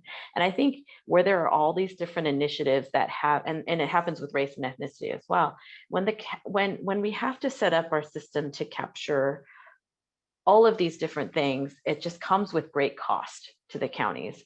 And I think what it does in some cases is it kind of causes some of us to be slow about it.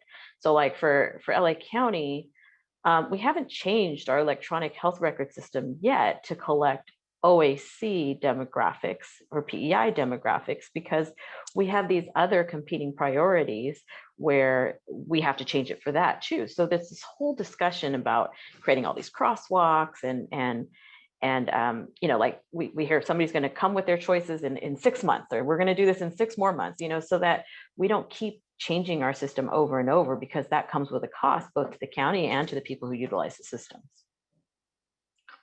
So those would be my 2 suggestions. Bring us all together and try to work with bodies that you know all of the counties are affected with, and get consistent data capture elements.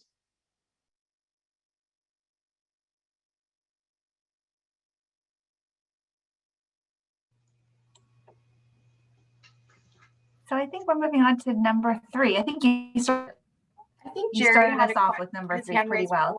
Sean, did you want to? Oh, I think Jerry may be trying. Jerry? Just real quickly, that you know, that's where the state could really help, is by providing a standard, like even before what we measure, just the framework where when Kara's talking about, you know, having to integrate multiple systems, if we were designing those originally with an API that was usable and machine readable with other measuring systems that we develop later, that's where the value comes in. But if we don't have that framework outlined, it makes it real difficult for us to progress. So this is a, you know, 3 to 8 year process, but if we don't start now, you know, we're losing an opportunity. Thank you for that. Okay, so moving on to question number 3. What resources and technical supports are needed to improve local and statewide capacity for MHSA PEI evaluation? Looks like we've already led it.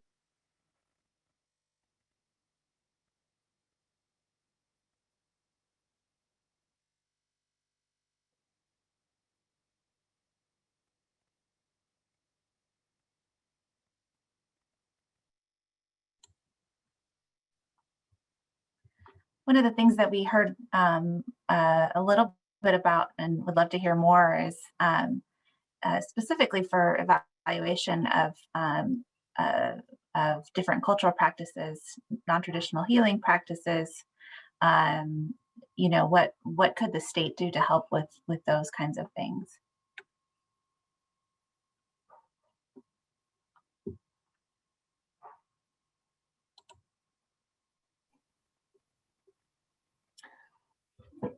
Or even, you know, Kara, you mentioned that you feel like the state could bring people together. What would that look like?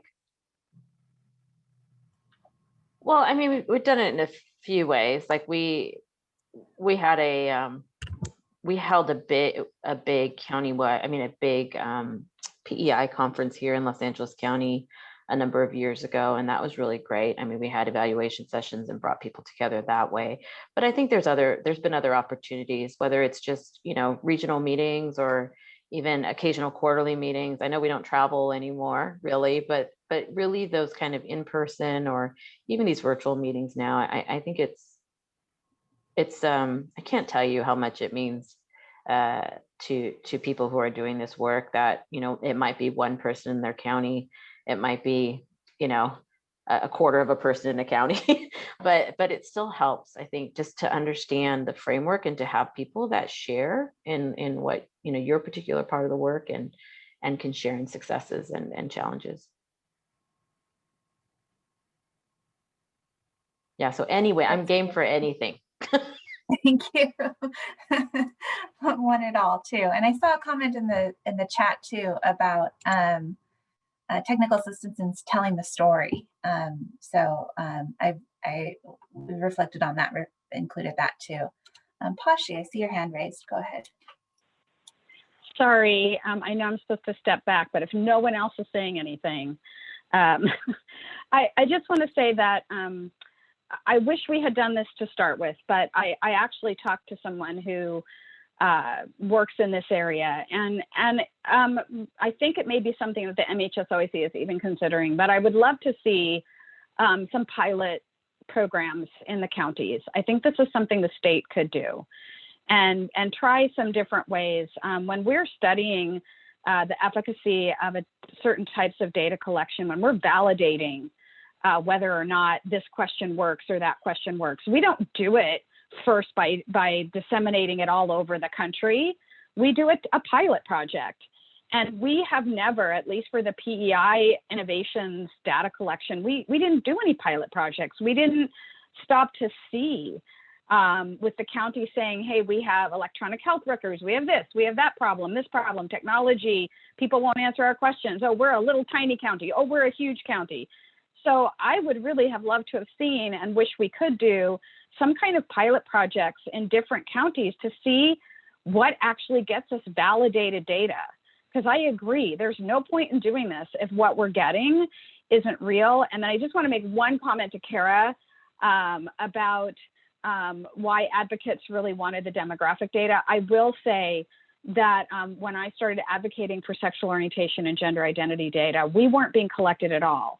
We weren't being brought up. Nobody thought about the disparities for LGBTQ people. So in that regard, this did help. Getting it into the PEI regulations actually made a difference in other advocacy efforts with Covered California and with the legislation. So I do want to say it did help, even if it caused a headache for some of you. So thank you so much.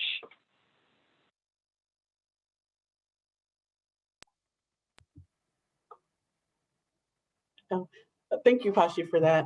And I know that we're almost coming up on going back to the main session, but we also have a hand raised by Erin. Erin, if you'd like to take yourself off mute. Hello. Yes. So thank you.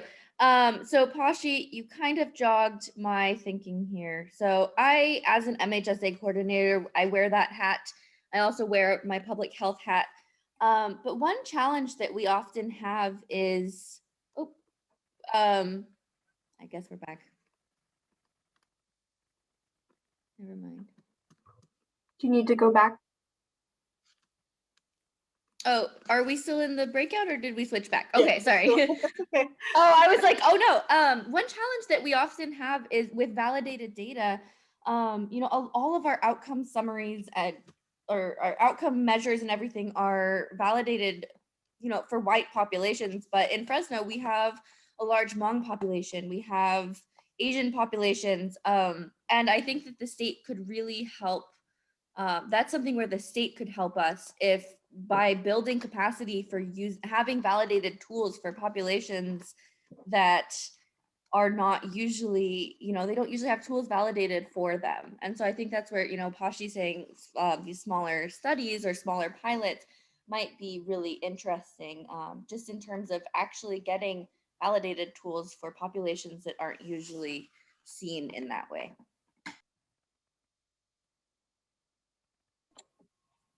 It's a great point, and there's so much work that's already being piloted, like Pashi said, in the innovation programs. So to be able to scale that up and kind of put spotlight on that would be helpful. So I think we're just about at time. Is there another comment in the chat? No.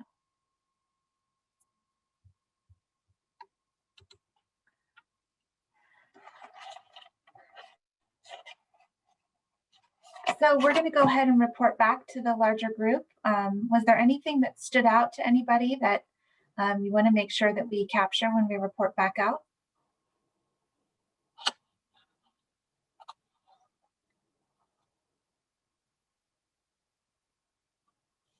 Any final thoughts? Also, if you think of something at a later time, we really encourage you to use the survey for today's forum as a way to also share your input about these topics.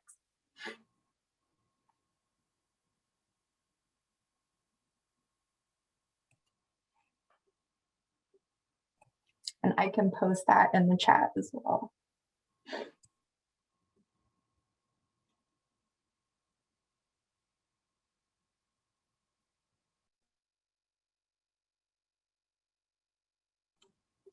Kaylee, have you heard from the other group about their status?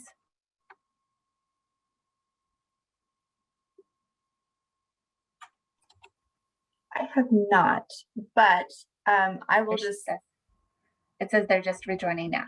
Okay, great, yeah. So I'm gonna stop. Thank you everyone for your comments. We really appreciate it.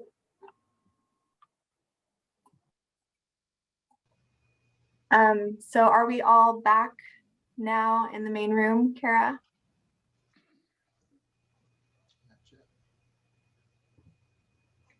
I think there might be a couple more people, so hang on just a second. Now we are.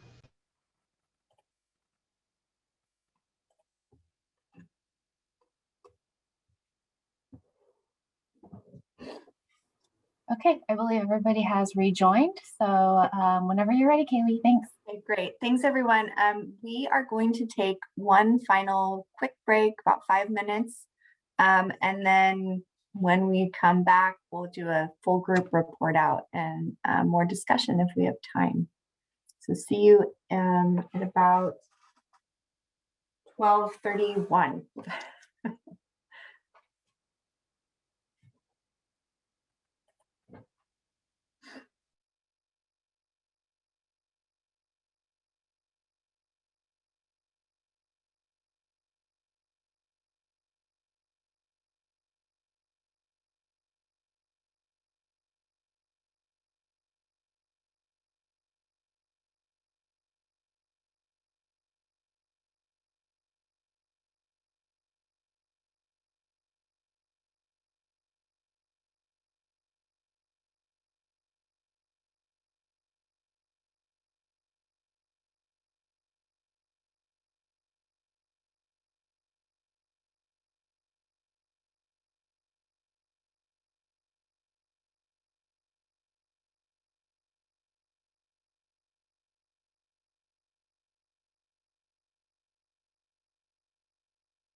Okay, it is 12:31 exactly.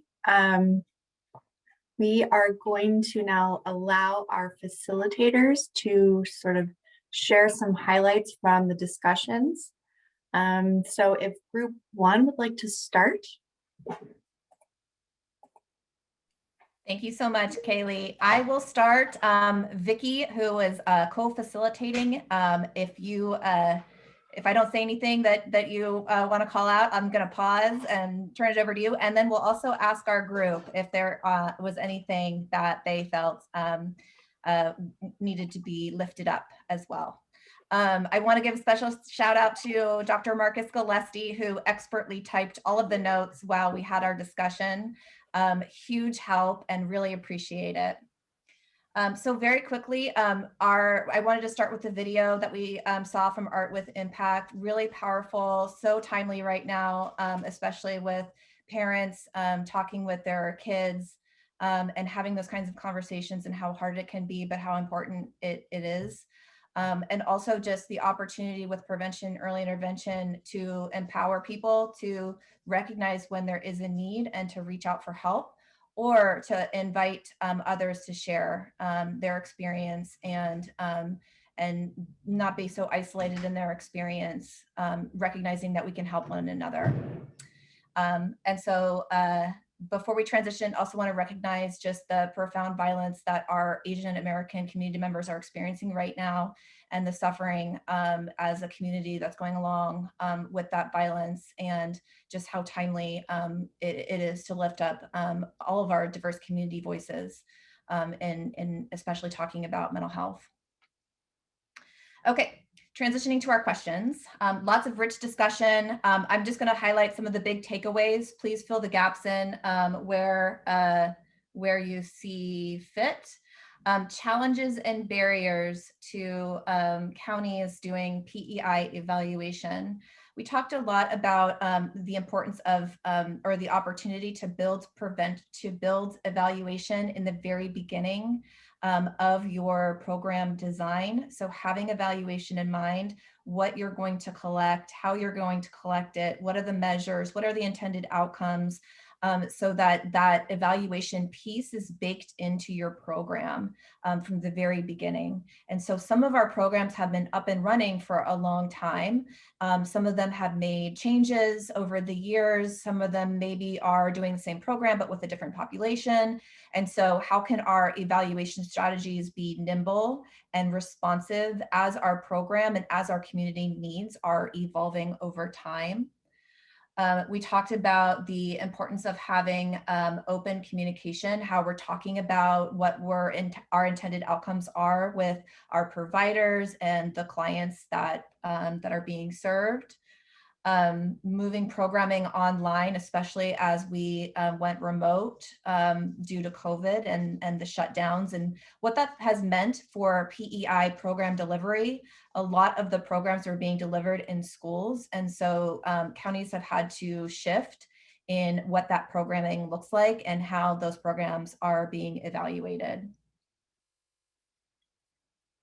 Again, talking about the logic behind the program, what are we intending? What's our theory of change? If we do this, what are we hoping to see as an outcome? Having that really clear and shared with your providers and your clients, and then also having shared definitions for what we mean by certain outcomes and certain measurements. We talked a lot about community engagement as part of a participatory research process. So bringing in clients, family members in order to improve upon evaluation so that we are measuring outcomes that are meaningful to our community members and that are reflective of the outcomes that our programs and services were intended to deliver on. And so that was a transitioning now into an opportunity for improvement of local and statewide PEI evaluation. One of the suggestions for tools and supports would be a handbook, having definitions of outcomes, measurements, having an inventory of measures or survey tools or methods of evaluating various key pieces of prevention, early intervention programs and services. A lot of time is spent searching for evidence base and for tools and for tools that are used commonly in practice. And so if counties and other community members had all of that information in one place, that less time would be spent on searching for those tools and more about putting those tools into practice.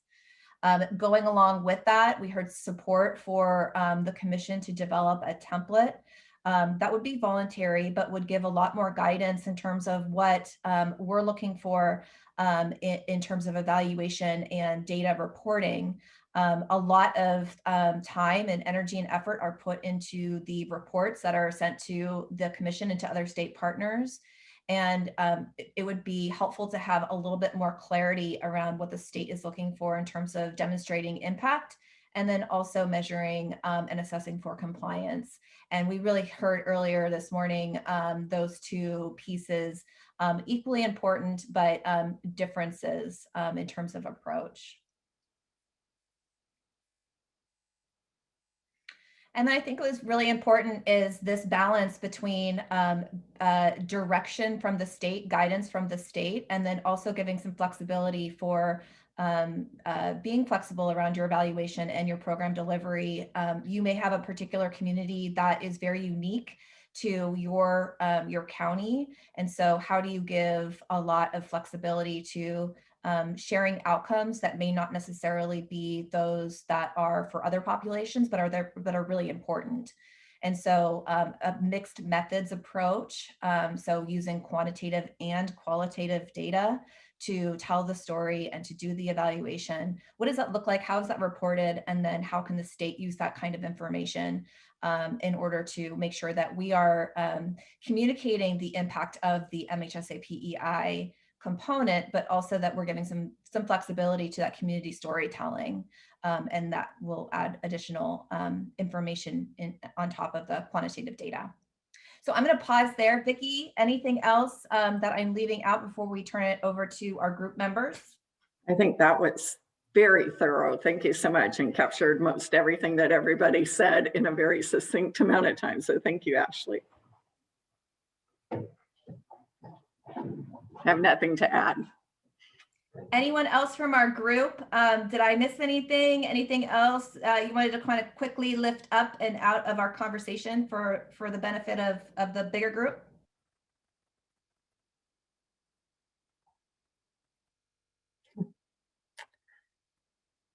Okay, then we are going to let our group number 2 share with us what they discussed.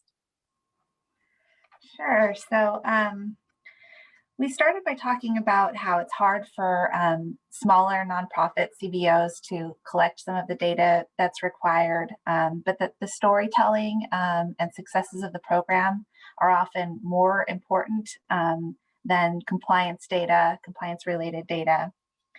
We talked, like the first group said, about how we can't do a one-size-fits-all for if every county is doing something different. So there's that ongoing tension of how do we tell a statewide story when we have all these different programs and counties doing different things. And again, the tension between the regulations kind of focusing on collecting demographic data and that being different from outcome data. We heard about that in our first panel too.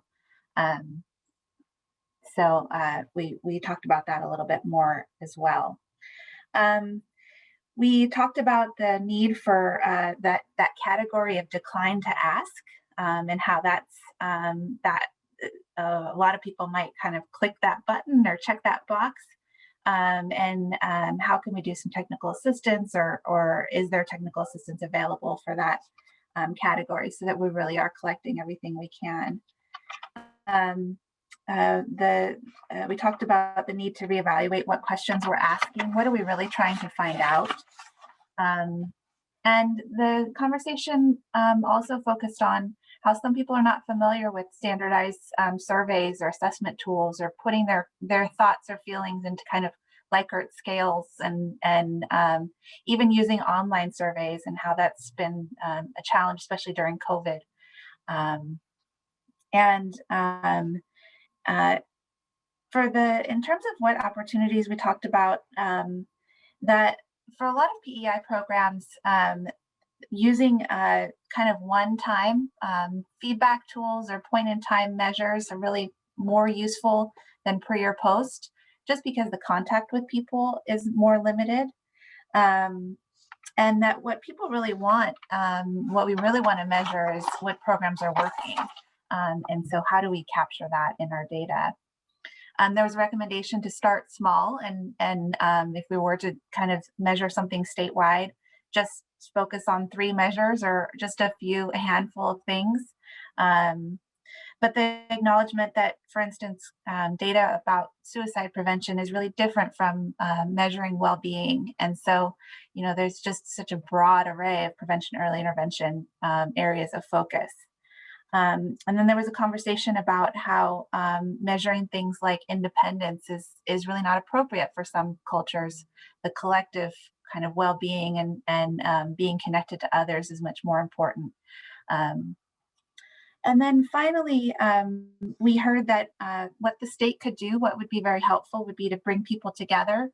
That counties especially appreciate learning from their peers and hearing what other people are doing. That TA would be helpful in telling stories and in qualitative data collection. There was mention that a PEI conference or some kind of gathering of PEI focused people would be really helpful. And then the last thing I'll mention is that there was an idea about using pilot programs to just test some ideas. And then there's the connection of that to our innovation programs that we have, and that we do have a lot of data, even in PEI, innovation PEI data about what works. And then there was a request for the state to identify validated tools for diverse populations. So I think that's it. Sharon, did you have anything to add? No, nothing more to add. You hit all the points. Okay. Anybody in our group have anything to add? I tried to capture everything. This is Kara. Can I just one clarification on the decline to ask? You know, the state doesn't capture that particular thing. They capture decline to answer or decline to stay. And I think sometimes the point I was trying to get across is that we need to work with people to programs maybe to understand how to ask the information, that it's important to ask the information. And it might be interesting to provide that as a response choice, you know, instead of just decline to answer, also include decline to ask, just so that, you know, maybe the state would have some idea around where technical assistance might be needed for counties that are struggling with getting that information. Yeah, I think this is Erin from Fresno. I think that's a really good point. Especially, we've noticed that in our and programs that deal more with individuals who might be in crisis are, you know, they're more likely to have times where they don't have the ability to ask someone all of these questions. So they've been marking did not answer, which is a completely different situation. So I definitely agree with what was just said. Great point. Thank you for that clarification. 2 different things, and I agree it would be really interesting and important to ask. But great job on summarizing things. Thank you. Thanks.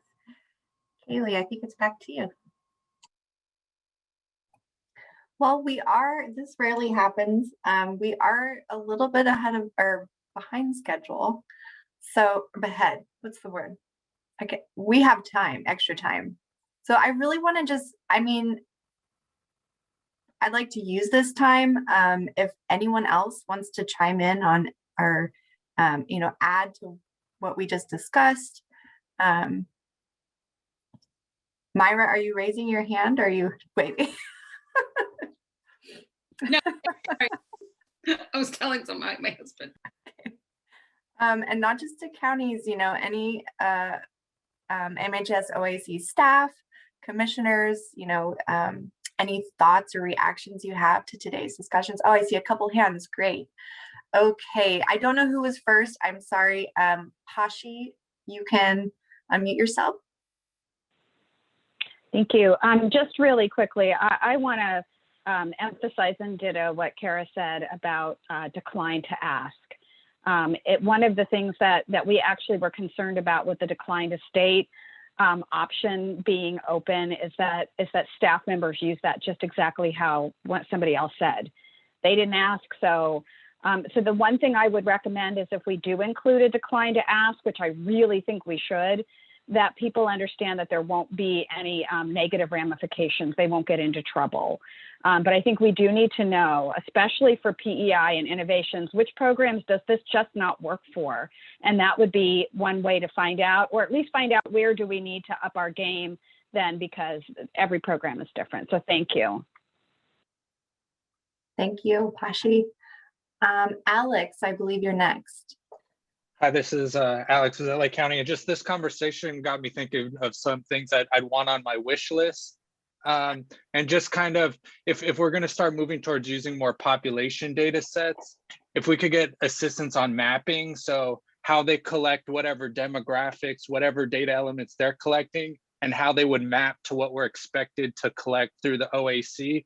And then we're just saying, I'm optimistic. I mean, part of the pandemic has just moved a lot of applications in the cloud. So maybe the state created like a MS Forms that counties could use, and then you could use the share a survey feature with counties, or a Survey Monkey. You could create it and use that feature. And then maybe as we're moving to like using tools like Power BI or other visualization tools, maybe the state could have a template and we could either use it or modify it to our needs. Great. Thank you, Alex. Christina. Hi there. I was not able to participate in all of the breakout and everything, so I'm going to have probably a pretty big statement here, just because I've been bouncing back and forth and in the car. But I'm Dr. Rajlal from the MHSA coordinator from Kern County, and so we did quite a bit of investment in trying to figure out how to standardize our PEI outcome measurements and our demographics tracking. And we did that by outsourcing it, asking for assistance from EvalCorp. And I know that they have done significant work throughout the state with other counties as well. And so they helped us do that. Actually, last year we were able to launch that, and we found that one of the most significant challenges with PEI is that they're different. So PEI is a huge funding category, just like CSS. But PEI programs are more compartmentalized because they're so specific in whatever preventative or early intervention type of strategy you're using. So if you're looking at outreach and education, that's going to be different than like youth programs. So I just think that having it as open as possible, but using the regulations as the standard, so the 5 to 7 categories in which they fall in, is how we organized our PEIs. And then really did use a consumer focused or our client driven feedback on success rates. So we also believe in mixed methodology. You'll see that reflected in our annual plan that'll come out this year. It's not just the data points. So I always say this, and I know my team's on this call right now, it'll sound redundant, but like if we see 4%, well, what does 4% mean? Like there's no context to that. Is 4% good? Is it bad? What is the indicator? So making sure that not only do you have the quantitative, but you have that qualitative format to paint the picture this year. And I can't say that this was our brilliant idea. We looked at a lot of plans throughout the state, and we picked gold standards throughout all of our sister counties, and looked at really enhancing our annual plan this year with PEI and across the board with our success stories. So when you see that 4% and you read our success story, you're going to say, oh, we can see here, our crisis hotline not only saved this person, but saved multiple people just by the one success story that we gave. So it puts that into context. The other thing that I will say regarding, and I've heard this on a couple comments with the demographic form, we have, not only do we use what the state standard is, but we've enhanced our demographic form And we also use it in many different platforms. So we try to stay away from paper format just because it's challenging.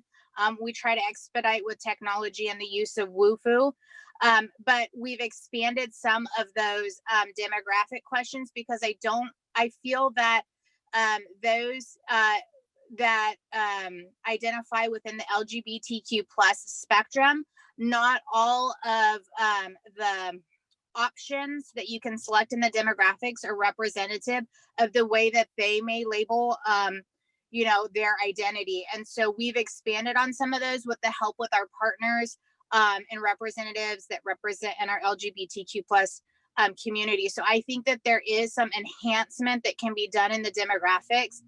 And personally speaking, I think that understanding that a lot of times people are not one demographic, but multiple. So when you look at mixed race and ethnicity, that's not really a race or a ethnicity. So just understanding the complexity that people can be in multiple categories and really trying to honor that when you try to create that narrative of what the demographics really look like. And so that's probably all my comments that I have for right now, but I think this is a great forum and I look forward to the next one. Thanks.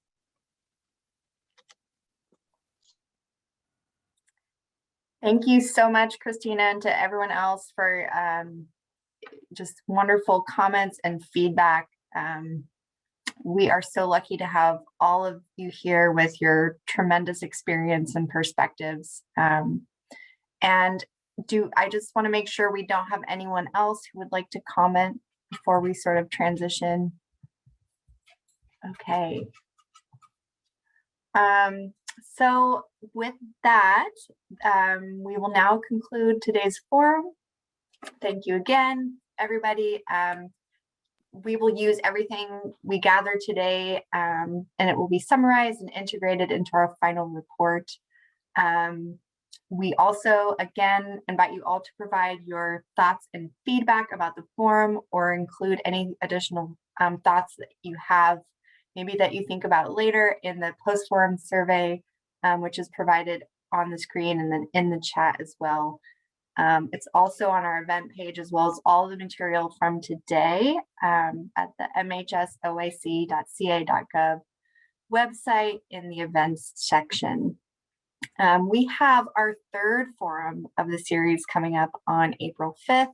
I hope you all can join us to talk about how we can use prevention, early intervention to reduce some of these more downstream negative outcomes. And then in addition, we have a PEI public hearing on April 22nd. Excuse me. So if you can have any additional questions, you can contact our staff, Dr. Amanda Lawrence, whose information is provided also at the screen, on the screen and in the chat. And I will now hand it over to Commissioner Alvarez for her final comments. Thank you.